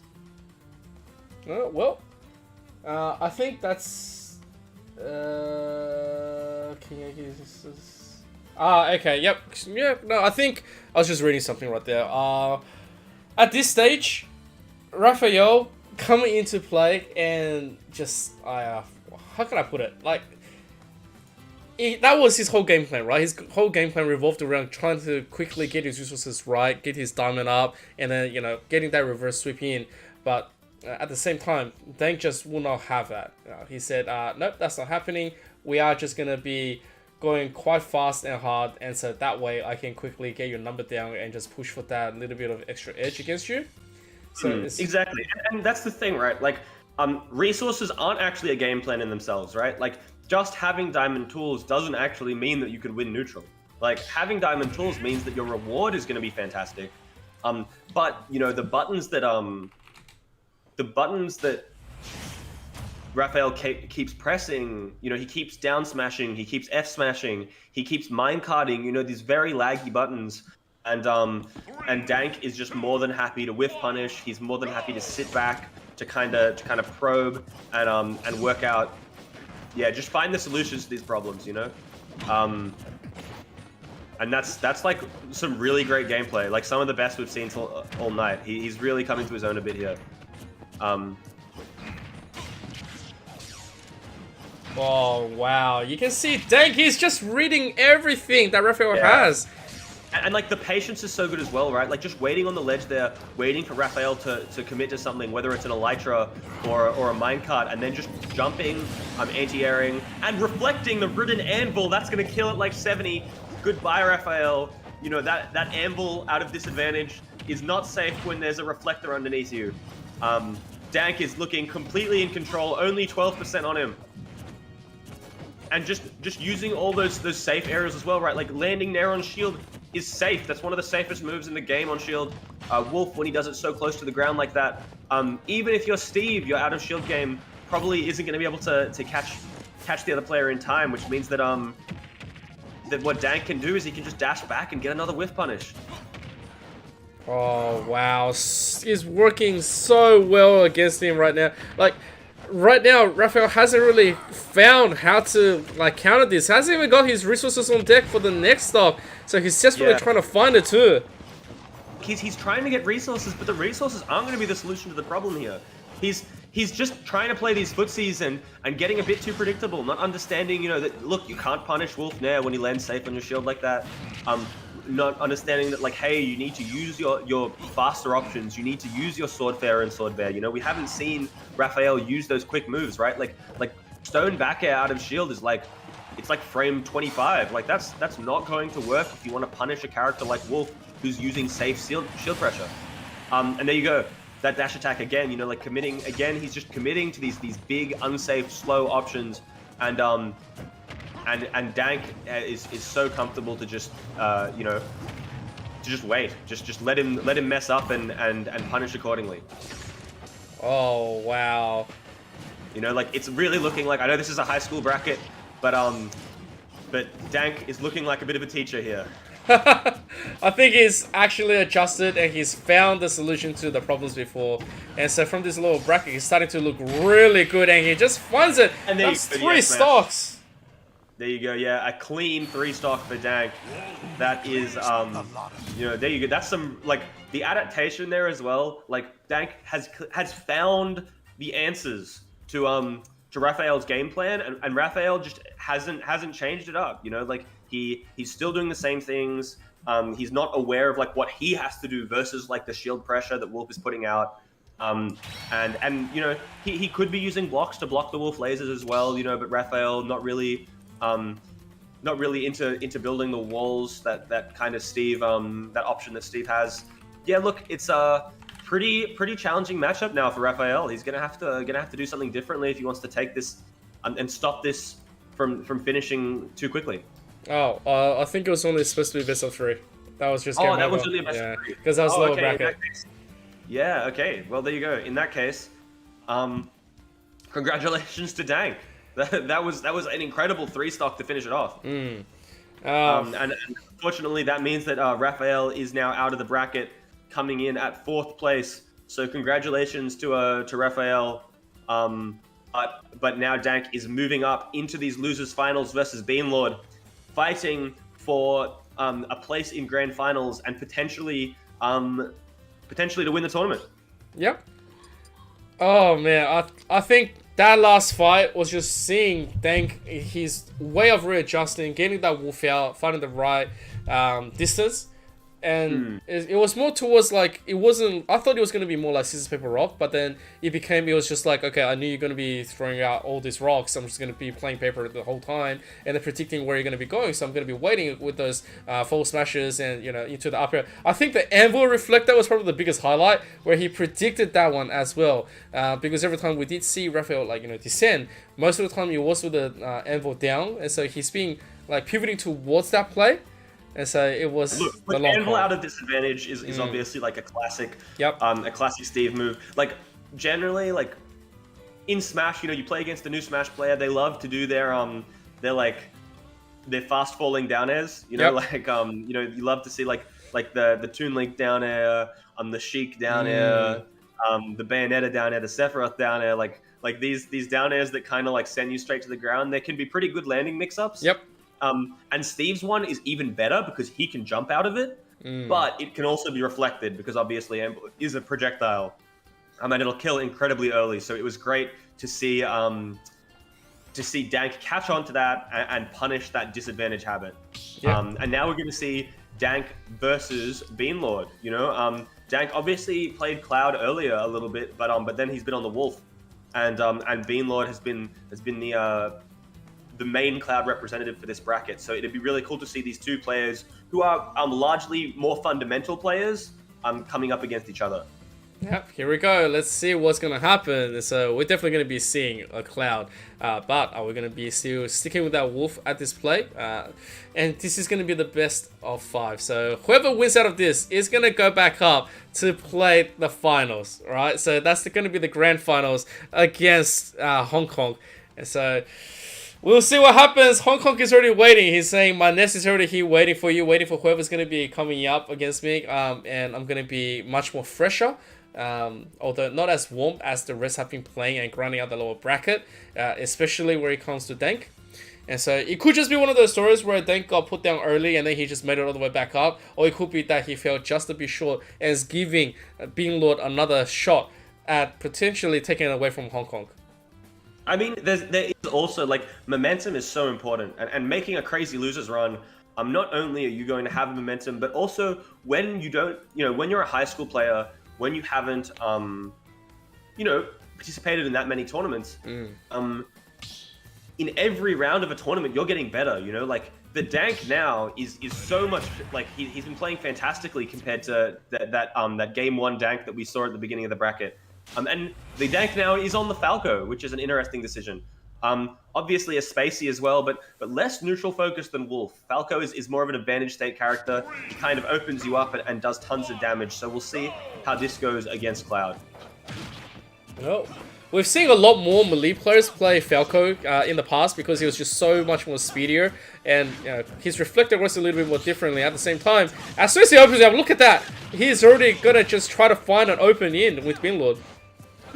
Like the reflector in this game, this is the modern Falco reflector. It's not the same as the shine in Melee. In Melee, Falco's shine sends vertically and Fox's shine sends horizontally. In this game, Falco kicks his reflector. But that's not really what Falco does in this game either. Falco's not really a character who reflects. He's a character who combos you really heavily. You know, he's got crazy true combos, crazy kill confirms. But in exchange for that, he's slow. He's not as fast as Wolf and Fox, and he has much worse neutral than Wolf and Fox. So you get overwhelming strength in advantage, but you trade off that those strong neutrals that the other spacies have. Well, thank God he's versing Cloud in this matchup, and he's pretty much been waiting, especially with Cloud. It depends, right? Cloud giving his limit, he gets faster, but before then, they're pretty well in terms of speed on both matching up. Oh, so that's misinformation, man. Cloud is incredibly fast, even without limit. Falco is pretty slow. Cloud is just a fast character. He's a fast sortie with big moves. Whereas Falco is a slow bird with tiny moves. True, very true. If Beanlord can play reserved here and just focus on not letting on Dank get any openings, it could be a very good situation for him. But it's looking like Beanlord is more than capable of breaking through this defense and finding those up tilts and drag downs that Falco loves to go for. Falco's special thing about him is that even though he's so slow on the ground, his jump height is incredibly far, and he vertically combos you at like all percents. Like, here we go. He found the drag down fair, but didn't get anything more off it, and now Ethan, Dank, Beanlord has managed to get a stock up with limit on deck as well. Oh, danger. Limit's gone. Looked like that. I don't think that was 15 seconds, so he probably pressed the button and then got hit out of that limit special move. Yeah, I think he went down for the dissension, and then it was just interrupted by Dank. So it's not looking as bad, but at the same time, right now it's all about Falco trying to find that opening. As he finds a little bit of damage here, it's not enough to finish up Binlord. Look, I think Dank really isn't looking as comfortable with Falco as he was with Wolf. You know, Wolf, a character that gets a couple of hits off an advantage state opening, but Falco, a character that should really just be killing you 2 interactions. You know, oh, he's rolled into the limit cross slash, not going to kill yet, but now at 100%. This is looking pretty dangerous. 120, and this ledge trap just and giving up the stage a little bit from Beanlord, but he's still, yeah, there you go, that'll do it. That back air trading, but that's a pretty dangerous move, so he's finished. Yeah, I wonder if Dank is gonna swap back to the Wolf, because I feel like the Wolf is he looked just so much more comfortable on the Wolf, you know, like the Wolf looked really good. The Falco's okay, but I really, you know, like he wasn't finding enough when he actually did find those openings. You know, he was getting like a couple of hits, but like when you play Falco, you really need to be doing like 60% off a stray hit. You know, like if you get an up tilt, you should be getting, you know, like 2 more up tilts and then, you know, an up air and then a forward air and then potentially even extending that as well. Like trying to get drag downs, trying to get, you know, like that kind of stuff too. Yeah, I don't know. Look, I think we all saw it happen where the Wolf was super impressive, but then when the Falco came in, it was like a lesser a lesser Wolf and a lesser execution style base didn't get the value that I was looking for. There was plenty of opportunities for him to, open up a whole can of damage and, pushing for the advantage. But at the same time, there was a lot of things that he challenged Beanlord's Cloud in, and that was just punished straight up. What can you do? Like, you can't really be doing anything like that once, your movement is pretty much cut up in half after winning on a high with Wolf, and then trying to replicate the same kind of like strategy. It's like you're trying to play Wolf with Falco, and so it hasn't really melded in that sense. And Falco struggles even more against sorties. Like Falco doesn't have the range that Wolf has. Wolf has those aerials that are like big. Like the claws are kind of like a sword in their own right. Wolf has that F tilt, which is just giant. It's like the same size as Cloud F tilt. Whereas with Falco, you really don't have disjoints, which means if you want to get those openings, and not just openings off stray hits, right? Like you want to get your combo starters. If you want to get your combo starters, you really have to like be focusing on spacing and be focusing on like parries as well. Parries are super important for Falco, and parries can be really hard if you're like a new player. If you're playing online, parries become even more challenging. So yeah, we'll see now how the Wolf will go, because I think I have a little more faith in the Wolf for Dank. But Beanlord's Cloud is pretty oppressive as well. Alright, here we go. Here comes the grab, finding a little bit of an opening right here. And see, that's the thing with Wolf, right? Like, yeah, maybe you only get down throw dash attack, but that does like 30%. Like, that's fine. With Falco, if you only hit 2 moves, you're doing like 15% or like 19%. Like that's nothing. Wolf, and he's caught the finishing touch with the gun. So I don't know if you saw that, but there was the start of the finishing touch.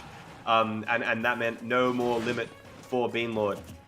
Straight away, Dank is looking so much more in control of this game compared to the last one, at least. Yeah, like we all knew when we saw Beanlord started rolling all around, he was just trying to roll it in and bait Dank to get into the finishing touch, and so yeah, it was quite easily discernible at this minute. But a little bit of damage being caught back up for Beanlord, so he's happy to just keep going for it. Now, Dank, if you are Dank here, you have to find this stock. You don't want to let Ethan...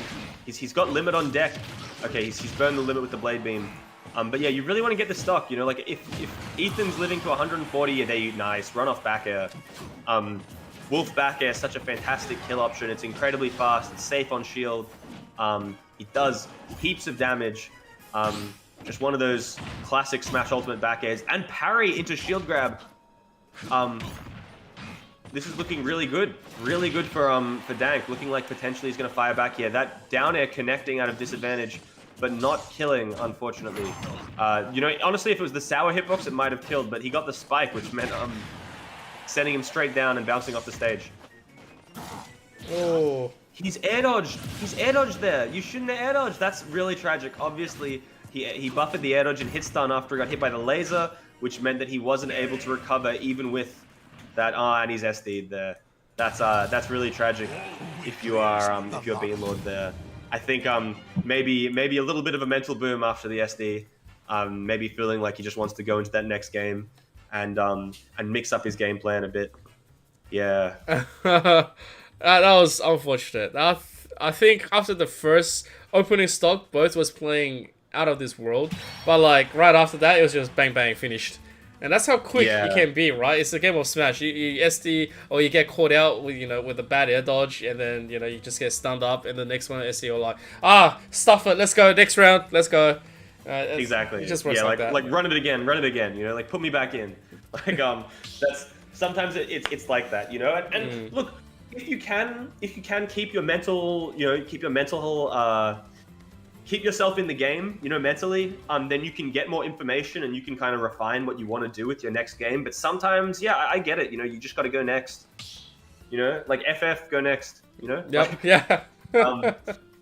Like sometimes you have to. But look, it'll be interesting to see. Does Beanlord have a different character? Maybe he wanted to swap to. Maybe that's why he was so quick to the. But no, he's sticking to the Cloud. That's what I like to see. That's good. All right. Going into this game 3 now, and obviously it's 1-1, but the Wolf was just so dominant in the last game. We'll see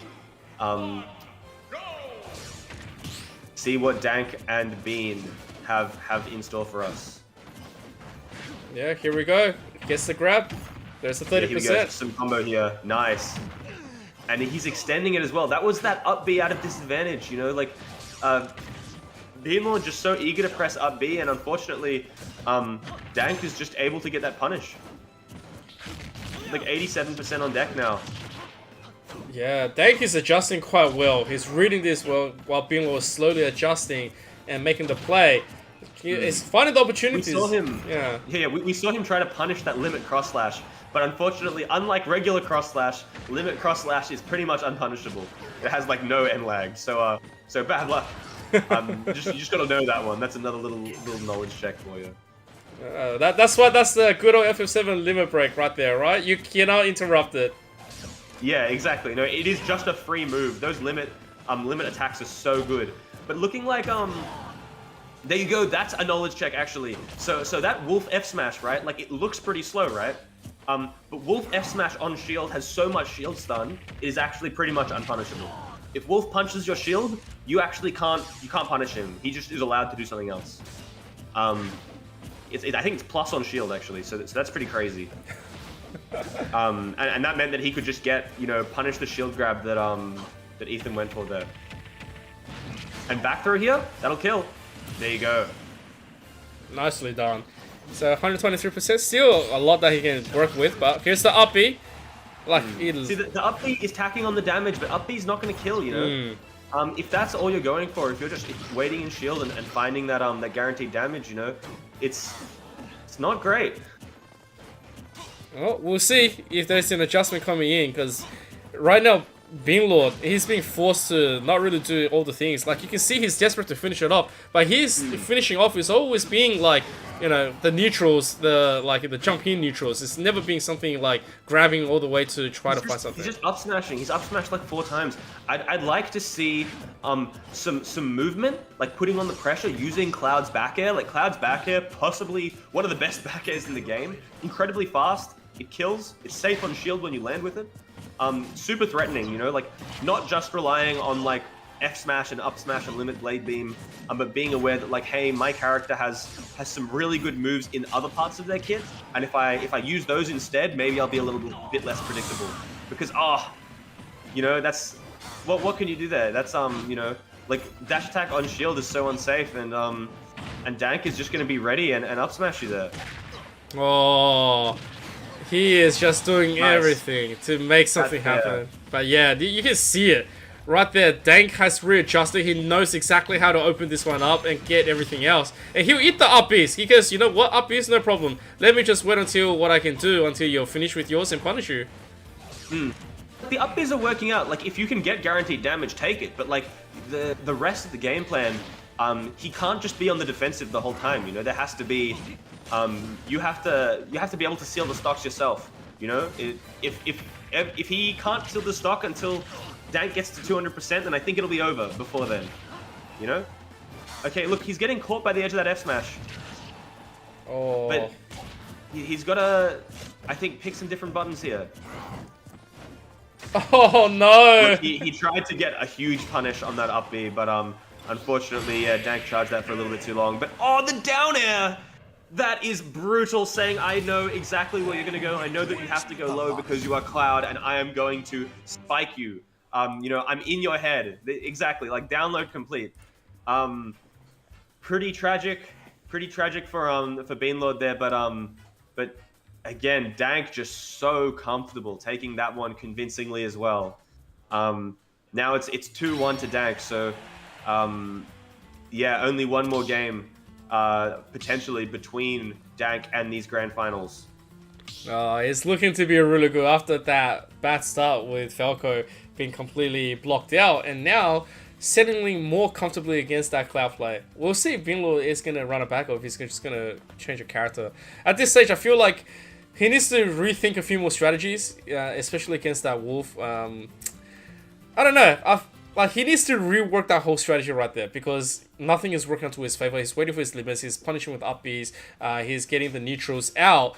But when it comes to footsies, when it comes to confirming the kills and securing those stocks, like, it's falling quite short against Dank.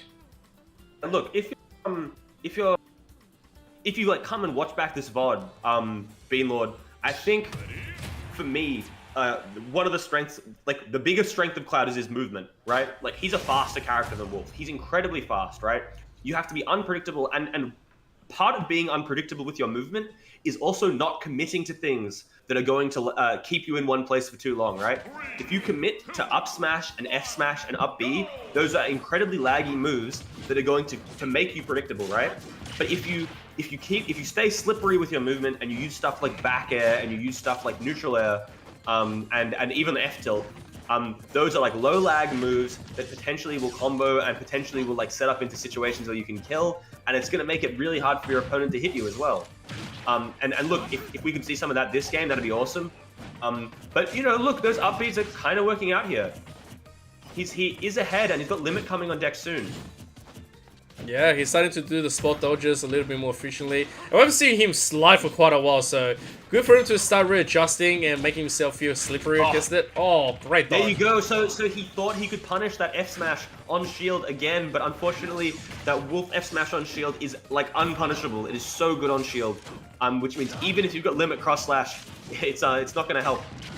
And Dank pulling ahead pretty convincingly here. He's found the gun, and that laser is just going to stop you from getting back. Nice. Well, it's a great counter right there with the upbeat. That is working out, but at the same time, you see Beanlord, he's playing that a little bit more distance. He likes to build that distance against Dank right now, and Dank says, well, I'll welcome this because this gives me a nice little bit of wrong space in. I mean, is sort of a better character at a distance as well. Like Laser is a little bit better of a projectile than Blade Beam. Laser obviously being transcendent, you can't really clank with it with your attacks, right? And like Cloud is not a projectile character, you know. Like yeah, he has Blade Beam, but you know, it's just a tool. It can't be the core of your game plan. And I don't think it's working out. I think you know, Beanlord's gotta change some stuff up. Oh, nice. That was really good. You know, like going for that fair, you know, that's a kill option that is, you know, slightly less committal than just going for a full smash attack, you know? Absolutely. Right now, just about 60% between the two of them. And I gotta say, I'm enjoying this readjustment coming in. But at the moment, it is still looking at the Wolf with a tiny little bit of advantage. But slowly, Beanlord is adjusting, which is great to see. Yeah, this is definitely, like, I feel like the closest game so far. Oh, that F smash. Unfortunate, yeah. Look, if you go back to the stage with a down air like that, like Cloud down air is really great, but again, you know, the end lag on a move like that, you're gonna hit the stage. Like we saw it with Raphael as well, right? Like if you get predictable with these down airs back to stage, if you get predictable with these laggy moves, you know, a player like Dank is just gonna wait. He's gonna let you miss your move, and then he's gonna punish you. All right, here we go. Let's see what he's got with his limit. Yeah, if he can find this stock with limit, if he can find nice, the Blade Beam, not gonna kill. Limit Blade Beam, the weakest limit option. You know, it's a bit easier to hit and it's low commitment because it's a projectile. Unless you hit it off stage, it's gonna have a hard time killing at that percent. Oh, that spot dodge right after, barely. The spot dodge was actually pretty good because again, F smash on shield really hard to punish, but if you spot dodge it, your frame advantage isn't too bad. Oh. Up smash out of shield for Dank. This could be it. 90% on Beanlord. That 90%. This is one stock between him and Grand Finals. Potentially Beanlord's tournament stock if he can't change what he's doing here. Oh my goodness, he's running up. Oh, there we go. Okay, I like the jabs. That's a much quicker option than just going for an F smash. I'd love to see that up smash out of shield again, connecting, but at 120, not going to seal it yet. He's got limit on deck here. It's going very back and forth. They're not hitting that limit Blade Beam. Okay, connecting and going into this last stock for Dank as well. Can Beanlord bring this one back? All it will take from Dank is one big hit. There it is. Is that going to kill? Yes. There we go. And Dank Destroyer has secured himself a spot in Grand Finals, knocking out Beanlord for 3rd place. Congratulations to Dank. I'm going to go into a very sick Grand Finals, but Beanlord really well played. That last game, I think, like, it really showed a lot of growth and improvement, and, like, that your game plan changed a lot. You know, I really liked seeing that the fair that took the stock. Really liked mixing it up with the movement as well. Yeah, no, that was really good. All right, looks like we are gonna have SJC Hong Kong from the winner's side. Is gonna be coming in. This is gonna be pretty awesome, guys. This is it, grand finals. The winner's side coming in. Yeah, Hong Kong has been waiting for quite a while. Pretty sure he's eager to play and finish potentially tonight off. So let's see what's gonna happen. Yeah, now Honk, obviously, Honk is from the St. Joseph's College Geelong, and Dank has come in from the Queensland. I have to read that long school out again. I think it's Queensland Academy of Science, Math and Technology. So congratulations to both the players in the grand finals representing St. Joseph's College Geelong and the Queensland Academy of Science, Math and Technology. Awesome that they're from two separate states as well. Geelong in Victoria, and obviously I imagine that Queensland Academy of Science, Math and Technology is in Queensland. That would make sense. Imagine if it wasn't. Yeah, that'd be very confusing. Like, oh yeah, I go to the Queensland Academy in Western Australia. No, but awesome to see representation from different sides of the country. Yeah, now there is potential for a bracket reset here. So for anyone that isn't aware of what that means, when you do a double elimination bracket like this, in Smash, it is the norm for the player coming from losers to have to reset the bracket. So because they've lost once, they actually have to beat the player in winners once first to knock them into losers before they can then play another set and win again to win the tournament. Whereas the player in winners only has to win one. And both the first grand finals and the potential reset grand finals will both be best of 5. So, you know, it's not uncommon to see these kinds of things go to a game 10. Yep. Yeah, it's going to be super interesting to see if Dank can fire back versus Honk. I don't actually think they've played in the bracket yet. Oh no, they have. Yeah, we watched Honk take it 2-0 over Dank earlier in that upper bracket round 2. Yep. So potentially now, is Dank going to be playing differently? Is Dank going to have maybe a different lease on how to take down Honk? I'd love to see it. Yeah, well, look, you know, I think the Wolf has now fully come online for Dank, so it would be good for him to see if he can actually potentially go for it. And so, yeah, let's go. Let's do this. No, the momentum is here. This is going to be really cool. Okay, here we go. Going straight into it.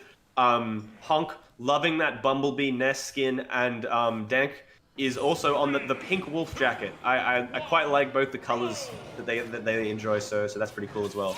Yeah. And Honk starting out with some of that magnet movement. You know, magnet is such a unique move for Ness. Able to again like just make Ness even more unpredictable in the way he moves. He can as well as having that floaty double jump, he can cancel his momentum with the magnet and give himself like some horizontal oh my gosh, he just jumped right into that F smash. He charged that bat for so long, it was like Earthbound. We really saw like the smash critical hit there. That's crazy. Pretty rough for Dank to just jump into that one. It looked like Honk had he read the future there, some foresight or something. That was crazy. Yeah, future prediction right there. Exactly. Okay, there. F smash, dash back, F smash. That's a classic wolf trick. Remember that people try to punish that that wolf F smash on shield, and then if you just dash back and F smash them when they whiff, you can get so much reward. So Dank looking comfortable as well. But Honk is at 145. He has to seal this stock. There you go, dash attack. That late hit of dash attack sending horizontally. Really good. Really good for Dank. And now he's kind of catching back up. Only, look, there's 50% difference in it.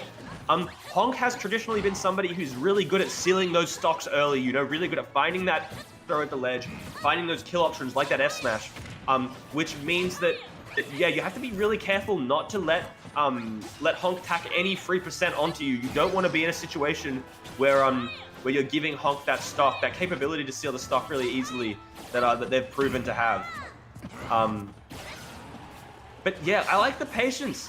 You know, like waiting there, like he hits the dash attack, he waits in shield, waits for the air dodge, wasn't able to get the up smash to punish that neutral air dodge, but still, like the patience from Dank looks really good. Maybe it's gonna help to beat this insurmountable wall that that Honk is here. Okay, roll in. Ooh. Okay, yes, okay, yeah, the Wolf up B cutting through that PK Thunder. Pretty lucky. Pretty lucky for Dank, and now Honk has to make their way back. Oh, nicely done. Really well done. Yeah.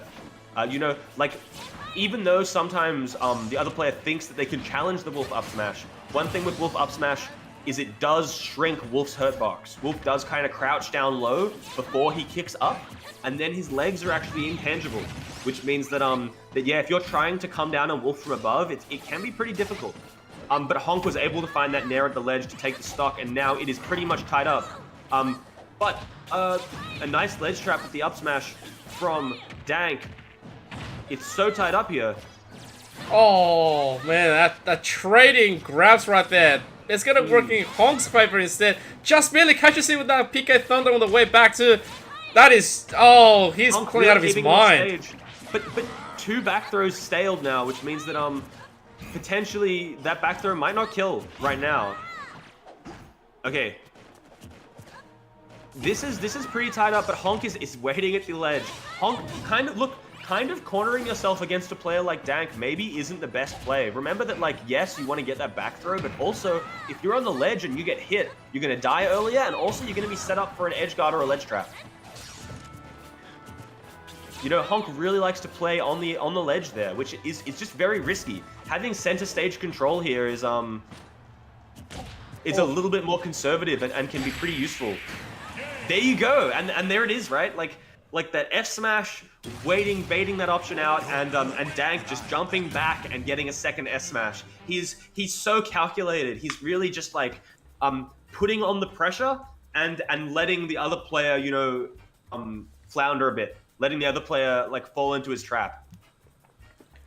Well, there it is. We potentially, if we're gonna get high-level games like this for the next few, we might just be able to get a bracket reset and then push it all the way to final winners. So, like, that's gonna be huge. I'm liking it because both sides is starting to play, and like, they're playing out of their mind. It's just rapid improvement for Dank, who, you know, was eventually knocked out 2-0 in the earlier stage, and now he brought one back, so it's his actual first victory against Hong Kong.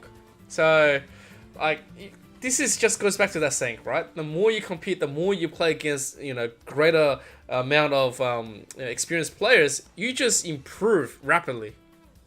Especially when you're playing a character like Wolf, right? When you're focused on adapting, when you're focused on, like, playing your opponent's game, you can rapidly improve. You can rapidly find the solutions to the problems and understand what you have to do, right? And I think that's the challenge that Honk will have now, right? Like, Honk obviously made their way through winner's bracket with this, like, this amazing style of Ness, right? With, like, getting so much value off the PK Fire, getting so much value off, like, the magnet combos and the back throw, like those really solid buttons. But now Honk is gonna have to wisen up and deal with some of these the pressure that the Dank is putting out. Deal with that F smash on shield. Deal with, you know, like the Wolf ledge trapping. Maybe not corner yourself as much. Maybe have a little bit more awareness with stage control. A little bit more awareness when it comes to like what buttons are too slow. What you can and can't punish. You know, using faster out of shield options. There's a lot of avenues that Honk can take for trying to find openings in Dank, but they're gonna have to pick one, and they're gonna have to pick one soon, you know. All right, here we go. This is gonna be number 2. Yeah, into game 2 on PS2 as well. Back here, like a bigger stage. Well, some more room to maneuver around, so it's good. I guess Honk, we're just gonna have to readjust himself, playing probably not against the edge as much as he would have liked, and set up more towards that PK Fire. That rising bear onto the ledge was really good. You know, like back air, a really fantastic move that Ness has. Like, a lot of characters don't really have an option against back air. It's huge, it kills, it does tons of damage. And it's safe when you land with it. Back air can be really, really good. There it is. F smash, roll behind F smash. Dank is saying, I know that you're going to be in years of shield stun when you get out of my when I F smash your shield. And if you press a button, if you commit to like a roll or something, I'm just going to F smash you. That's pretty devastating for Honk. You don't want to be a stock down here. But look, they can definitely bring this back. You know, I'm liking more usage. Oh, rolled into the F smash. That's not great. Oh, you can see it. Dang, he's doing it. It's doing the impossible.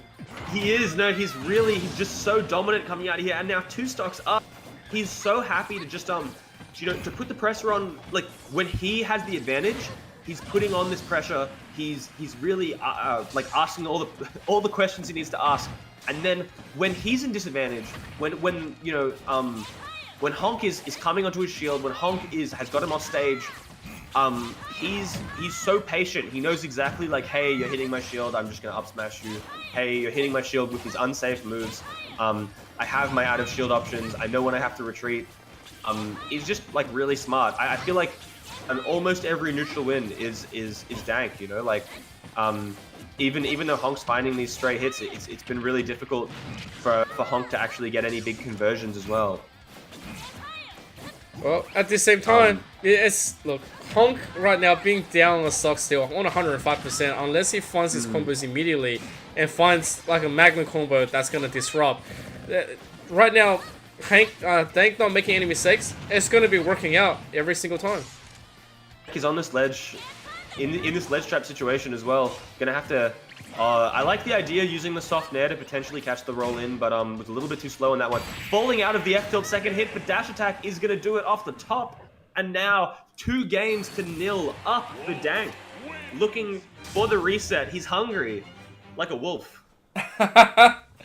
I think he's gonna be howling after this one. He's smelling it. He can taste that reset already. And I gotta say, right, this is where he's already improved himself, where he's now equalized onto the side, right? If he takes the next one, he's potentially got more games against Honk in that setting.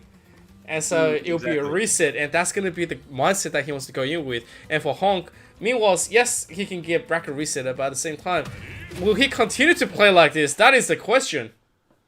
Yeah, exactly. No, it is. Yeah, will he continue to play like this? That is the question. Can Dank keep this up? And can Honk... Like, Honk still has tons of time to find the answers, right? Like, Honk has this game and then potentially 3 more games. You know? You literally...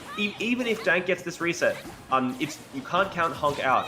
And Honk has been progressively, like kind of working it out, like, maybe committing less to the PK Fire, except when they get the whip punish. Committing less to like the unsafe, like we're seeing a lot more usage of Nair, which is great. You know, it's a really fast move. It's like good out of shield as well. Like just being aware, like that landing bear on shield, you know, super hard to punish. Like that was like a really smart option for pressure and like something that you can go for in neutral, you know, like knowing what moves you're allowed to use and what moves are just going to get you punished straight away is so important. And I think Honk is working it out here. Well, slowly he is having a different kind of movement. You can see the run-ins, but at the same time, Dank is keeping him with his guesses. He's gone for a PK flash at the ledge, and he's bonked. Unfortunate, that is an SD there. The underside of PS2 can make recovering a little bit tricky sometimes. And Honk is aware of like the Ness trick where you can bounce off the stage and then use PK Thunder again. But unfortunately, they pressed PK Thunder just a little bit too early, which meant that the PK Thunder instantly just disappeared against the stage and meant that they had to fall off and lost their stock very early, which is really, really not great for Honk. But hopefully they can maybe get some more information here. Nice! Using that PK Thunder, the tail of the PK Thunder to get the Gimp. That is one of the best edgeguarding tools in the game. It is infamous. It will ruin so many characters' recoveries. A fantastic edgeguard from Honk. That's the kind of thing that we need to see if Honk wants to take this game. Oh, 113% against the 0. Needs to make a bit more dent into Dank's current health pool. Oh, nice. Yeah, I think that's... Here we go. Okay, down throw into fair. You know, like normally could potentially have gotten more off there, but the platform came in to save the day for Dank. Okay. The movement is looking pretty good from Honk, but back throw on the edge there was almost killing. PS2 a little bit bigger when you're standing in there, but oh, there you go. Okay, a full stock up for Dank. Honk now potentially on the last stock pre-reset. Has to either change something up or at least get some more information on how they want to play during the reset. And I'm liking the air dodges to ledge, actually. So a fun fact, Ness and Lucas, the PK boys, they have 2 of the longest directional air dodges in the game. They are incredibly long. I think they are actually the longest. You can pretty much air dodge to ledge from almost anywhere, which means you don't have to, you know, commit to PK Thunder 2, like, unless you're properly far away from the ledge. It can be a really great way of getting back the ledge, because since they're so long as well, you don't really have much vulnerability as you snap. I still remember it was a skill for everyone to have. That's gonna wrap up. We're gonna have a bracket reset at this moment. So Dank, he is just gonna be making this happen. But as he is on the warpath. Yeah, Dank is on the warpath, taking that reset 3-0. Honk is probably sweating in their boots. They have to do something here. It is escaping. You know, they were waiting in grand finals after having beaten Dank earlier, but the tournament is slipping like sand through their fingers. What are they gonna do? Oh boy. Oh boy. I don't know. I can't guess right now. Like, if I were to put it, Dank has been just playing absolutely amazing. And so if he keeps up, right, we're pretty much, like, you know, gonna be getting a 6 games rolled out. So Honk needs an immediate answer. And if he doesn't get it, that's gonna be pretty bad. For sure. No, it's Honk has something has to change. It's really difficult because it feels like the adaptation speed that Dank is actually changing means that even when Honk finds one thing that works, you know, when Honk tries something different and it does work, if they try to do it again, Dank's already adapted, you know, like he's already ready for it. You know, it's not just, you know, a single adaptation. Dank's playing the level 2s, he's playing the level 3s.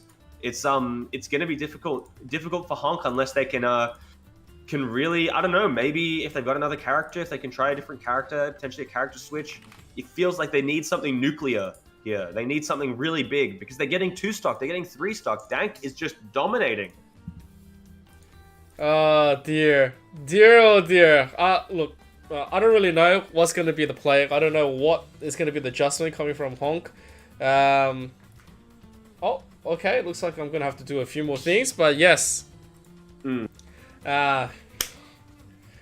What can I say? Like, we've been watching this whole time where Honk has been showing us the tech, has been showing us the superior nest plays, you know, showing the cool combos all around, and showing that he, you know, someone to be feared, especially since he pulled Beanlord down. But then now we're seeing this Warpath move out of nowhere, and Dank is completely improving his game. Like, it's just unbelievable. Yeah, no, like we've seen the journey. I feel like, because he did actually pull out the Wolf for 1 game versus Honk earlier, he got like 2 stocked. It was like not even close. But now the Wolf is so dominant. Like, he's just, hats off to Dank. Hopefully, I'd just love to see this post reset, this true finals. I'd love to see this go to game 5. I'd love to see Honk fire back, take some games here. Okay, well, here we go. It's gonna be the last one. Oh my god. Yeah, no, this is the grand finals for the AEL SSBU High School League Term 1.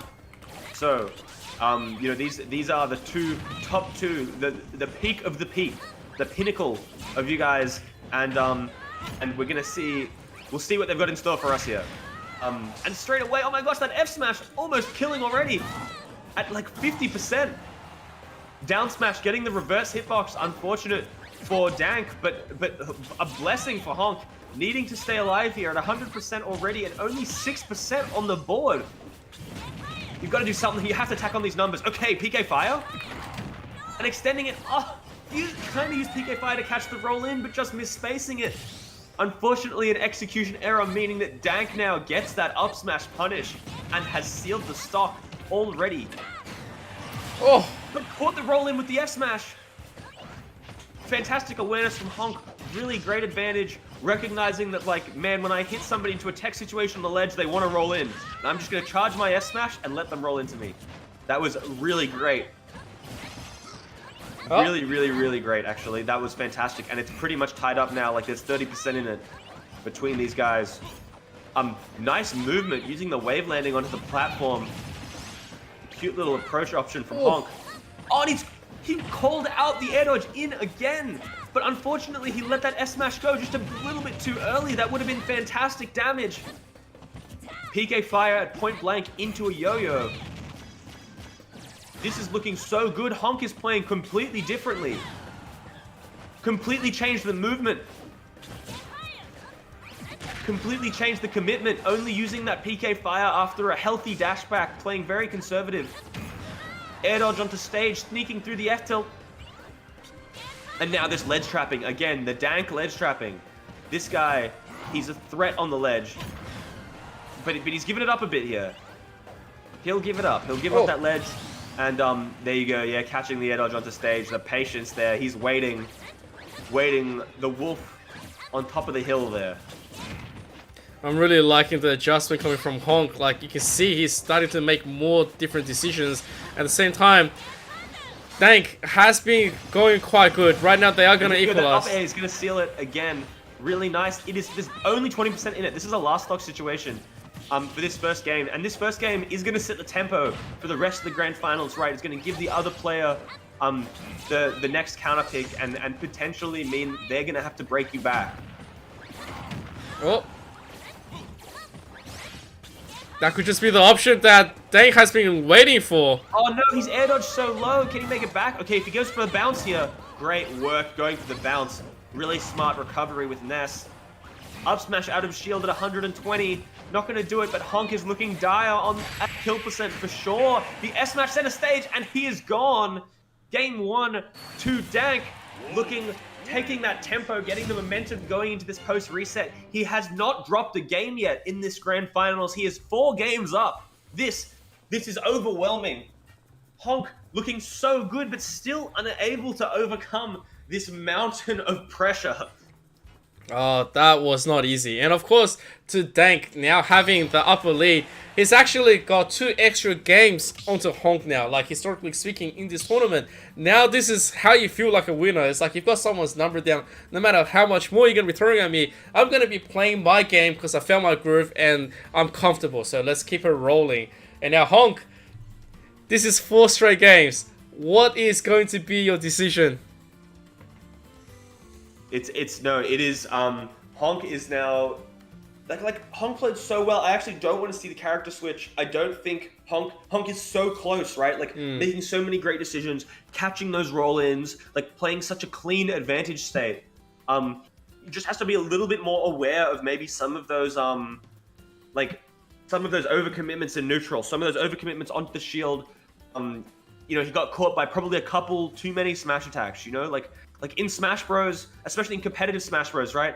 If you are getting hit by smash attacks in neutral, you are doing something wrong, Like you really have to make sure that you are not pressing unsafe buttons on people's shields. You really have to make sure that you are not putting yourself into a situation where people can press these super slow high reward buttons. That's what smash attacks are, Like smash attacks shouldn't be things that you get for free. You shouldn't be able to get, they shouldn't be able to take them from you for free. So hopefully Honk can maybe play a little bit less committal.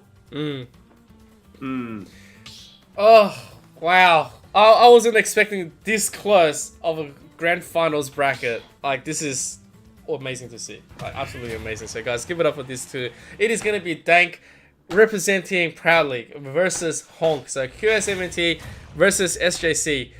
Let's go. Here we go, yeah.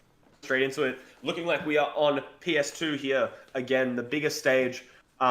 Ness kind of likes PS2, but so does Wolf. This is they're both characters that are pretty good at long range. I mean, Wolf more so, but the edges, like being able to get a back throw on the ledge here is going to kill so early when you are when you're Ness. Probably killing it like even just 100%. You get a fresh back throw straight off the ledge. But here we go. 77% on deck already for Honk, looking very comfortable. Oh, again, reading that air dodge in, but just misspacing the F smash. That's so tragic. Honk has gotten 2 of those air dodge in reads, but has just misexecuted. But the gun, so much value, coming in clutch. Now, Wolf Flash is a very predictable recovery, but it is so quick. If you haven't done it before, you know, it can be such a great way to get back to the stage from that that angle there.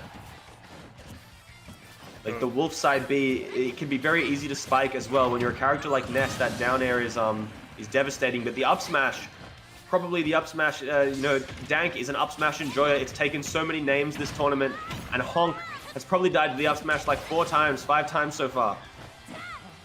Oh, he tried to go for it again, trying to finish off that first stock, and Dank's not gonna give it to me. He's gonna keep on threatening. I love the commitments and the way he's trying to predict the read, but there we go, that will do it. Yeah, back throw from center stage. Look, at 130, you're definitely gone, but I did like the idea hanging in center stage, not wanting to go to the ledge where Honk really wants to get that back throw. Not letting Honk take the stock any earlier than possible, you know?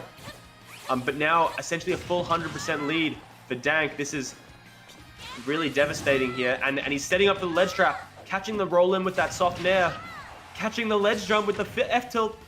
What a ledge trap from Dank, and the F tilt again. There you go. You have to air dodge to the ledge there. That F tilt is going to reach down. It's going to reach in front. It is such a great ledge trapping tool, such a great edge guarding tool as well. It can 2-frame as well. That F tilt does everything, and it is giving so much value. A full stock lead for Dank here. This could be potentially going into tournament point if Dank can seal this stock. Oh, he's definitely trying his best to. You can see how composed he is. Like his positioning, playing the footsies is amazing. The movement is so good as well. We see how he keeps dashing in and then dashing back, like threatening, you know, threatening the burst range. Not just always holding forward and pressing an attack button, but being like, hey, I could attack you now. I could attack you next time. Are you gonna press a button? Are you gonna commit to a shield? Like, give me more data. You know, it's such a great way, and that's a tomahawk. That was insane. He, you know, threatened to land on his shield with an aerial, but instead just decided to tomahawk. And unfortunately, Honk has messed up the recovery there. Probably hugged the stage a bit too much. Couldn't PK Thunder 2. Went for an air dodge, but didn't make the distance. Really rough. But Dank so dominant, really vicious with it. Honk is gonna have to. This next game is gonna be it's do or die now. Here we go. 2-0 up to Dank. Oh dear. Oh dear. Oh, I don't know what to say right now. Mado, like, seriously, I feel like we just saw a wolf that's being hurt and then prowling, you know, in alone. And then now he's ready to, you know, strike back fear into his old nemesis. And Ness, yeah, the character from Homebound, like Earthbound, sorry? Oh, I can't even remember. Whatever it is, like Earthbound, Earthbound, that's it. Oh, we're ready to see the ultimate revenge, the ultimate, like, you know, revenge story and the winner story coming back. He ran all the way back after being put down by this Ness in round number 2. And then he made it all the way back outside of the, you know, losers bracket. And now he's reset it. He's up the tournament point. It is insane to see. It's really cool, and obviously now is the hairy end of the bracket. This is potentially tournament game. It's just these 2 players representing their schools, the Queensland Academy for Science, Maths and Technology, and also St. Joseph's College, Geelong. Here we go, going into this grand finals, going to this true finals. This is if Dan can take this game. Here we go. Starting out pretty even. Both these guys just kind of being a bit slippery, but Dank is going to get the first opening. 60% on deck and setting up for this ledge trap again. This is really Dank's happy place, the ledge trap. You know, getting Honk off stage here and then just waiting for the F tilt, waiting to react to an option. It's so good, you know, like textbook Smash Bros. You know, like not overcommitting, not taking too many risks, just extending the advantage where you can. Nice roll, recognizing that miss space from Dank. Honk able to escape the ledge trap there, but now back to neutral. What can Honk find? Back throw off stage. Can he find an edge guard here? Has he gone too low? No, he's fine. No, he's gone too low. He's held the wrong direction at the top there, and unfortunately has SD'd that first stock. That is pretty tragic, but you can't count him out yet. Looking for the PK Thunder 2. The PK Rocket. Dank on the shields though. Oh. I feel like there's a lot of Hail Marys coming up from Honk. He went for the PK Flash as well. Another high risk, high reward move. But Dank is still composed, even in this final stock. In his final game situation. Dank is still, he's stalwart. He's stoic. Oh. Oh no, and he's SD'd again! Honk, no! Oh. No! This is so tragic. But, you know, he's still fighting, still keeping it on. Look, you know, like, a reverse 3-stock it happens all the time in Smash Bros. If Honk can do this, and Ness as well, a very explosive character that has the capability to kill you off only a couple interactions if you get big combos. But Dank is just so happy to not get hit by any of these combo starters. Bro, that's gonna do it. Alright, 1 stock down for Honk. If Honk can make these 2 stocks back, but he's at kill percent, and he's threatening. Dank is so happy to hold center stage, to set up the ledge trap, and look for these kills. I love the rising there, landing there on shield from Honk. It's so good, actually. Doing that more is just great. And getting a PK Thunder, a PK Fire on the roll in, and looked for a dare. That was such a nice little string. Oh, can you do a Honk? Make it happen. Pull one out of the hat. Honk take this game. He's at 140, though soon Wolf back throw is going to start killing as well, so he's going to have to watch out for throws too. Yeah, Wolf, you can see that roll to the ledge. Okay, sending him off stage. PK Flash on the ledge, I don't know. Okay, F throw here. Or back throw on the other side. Not going to kill from there, but can Honk make it back? Nice. Rising fair onto the ledge. F tilt center stage, is that going to do it? And that does it! Dank Destruction has taken the AEL High School Grand Finals for Term 1. Congratulations to Dank from the Queensland Academy for Science, Maths and Technology. Taking it 6-0 over Honk.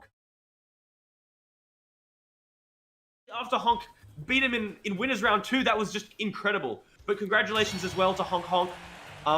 St. Joseph's College Geelong played really well. And also congratulations to our 3rd place.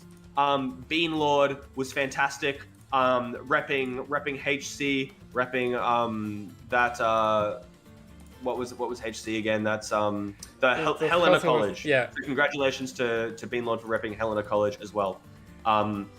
Yeah, thank you so much, everyone. What an incredible bracket. What do you think, Emperor? I think it was amazing. Like, at this stage, if we were to really going back to the journey of what happened, especially, you know, during the brackets, right? So if we started upper bracket round 2, so in round 1, you had Dank, right? He has taken it over 2-0 over Elmer Corey, and then after that he met Hong Kong, and Hong Kong was someone who put Bellefontaine straight down, and then right after that he lost 2-0 in that bracket, and then afterwards, so he had to beat B4 Boy, and then he had to beat Raphael, our boy right there, and then he had to go up against Bean Lord on that cloud that was giving Honk a little bit of a challenge, and then right after that he not only got the revenge that he was looking for, right, to tie it up, historically speaking, 2-2.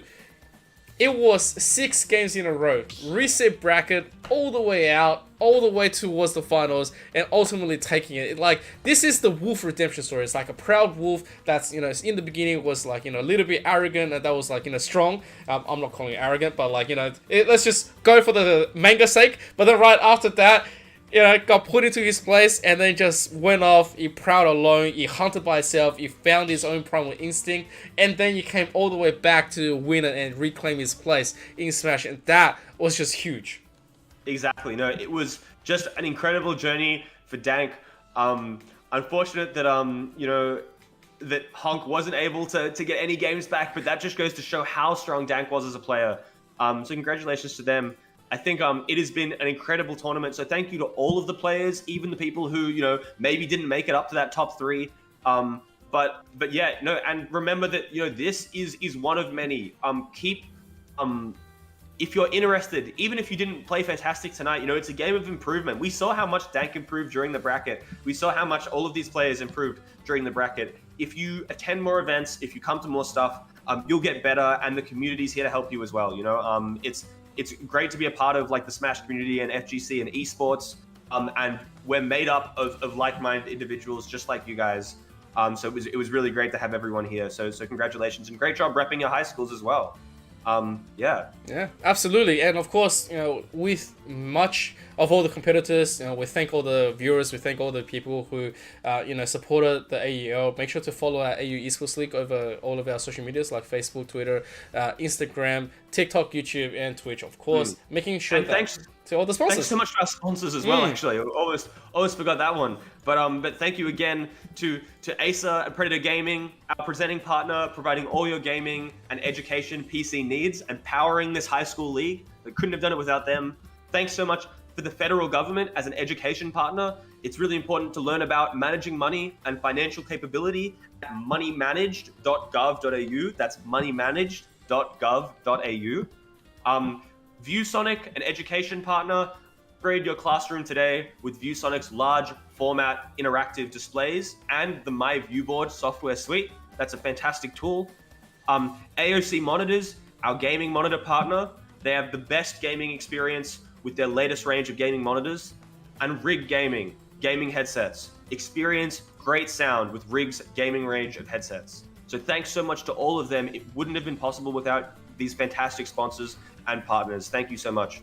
Yeah, thank you very much. And of course, make sure to follow my co-caster who's been able to, you know, cast most of the game today, you know, giving us a wide variety of, you know, his in-depth knowledge on Super Smash Bros. So please check out and follow at Mado_SSB because, you know, what a guy, right? He's very involved in the Smash community. Thank you so much, Emperor. Yeah, definitely check me out on Twitter at MadoSSB on Twitter. But also definitely make sure you follow Emperor on Twitter as well. Not just, he's a jack of all trades. If you're not just interested in Smash Bros, Emperor, you know, is all across the FGC. I think he runs Hype the Beat as well, which is, or Beat FGC, which is a whole esports organization or group there. So that's amazing. Definitely check him out too. And on top of that, if you are interested in more Smash Bros, make sure you join the Australian Smash Bros Discord. It's a community Discord. It's not one organization. It's just a hub for all of the states in Australia, all of the Smash, you know, not just Smash Ultimate, but all the Smash games. Definitely get in on that one because you can connect with like-minded people, find all the different tournaments, and get better, you know, and meet more people in the esports scene and just grow together. It's really great. So definitely get onto that. Yeah, and definitely as well, make sure you check out the AEL, Australian Esports League. This has been such an incredible league that these guys have put on. They're, you know, amazing. I absolutely love coming on for the AEL. They're, you know, so different to I think some of the other esports orgs around Australia. They're like really focused on connecting with everyone, you know, like they'll not just have these leagues for high schools, but for universities, go out to rural communities, just for everything. They're really amazing. Follow them on, if you're watching on YouTube, this was also available, I think, on Facebook as well. So follow AEL on Facebook. If you're watching on Facebook, definitely follow AEL on YouTube as well. And they also have Twitter account and an Instagram account. That's AU Esports League on all of those social medias. AU Esports League. Right there, guys. Make sure you follow it. But that's going to wrap it up for us. We thank you very much for competing, for viewing, and having a great time. And may we so very much see you all once again very soon. Please stay safe. Please, yeah, just have a great time, and we'll see you very soon. Peace out. Yeah, thanks so much, guys. See ya.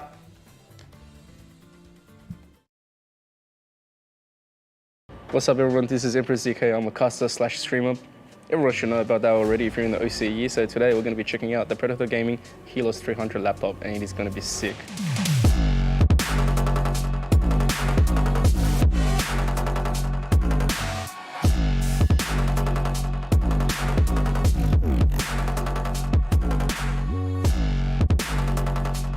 Well, what an experience, I gotta say. This is not a joke. This Predator Gaming Helios 300 laptop is insane. Having the refresh rate so high with a lower hertz monitor, you can't see anything. But this one, because it's so smooth, so fluid, it is perfection.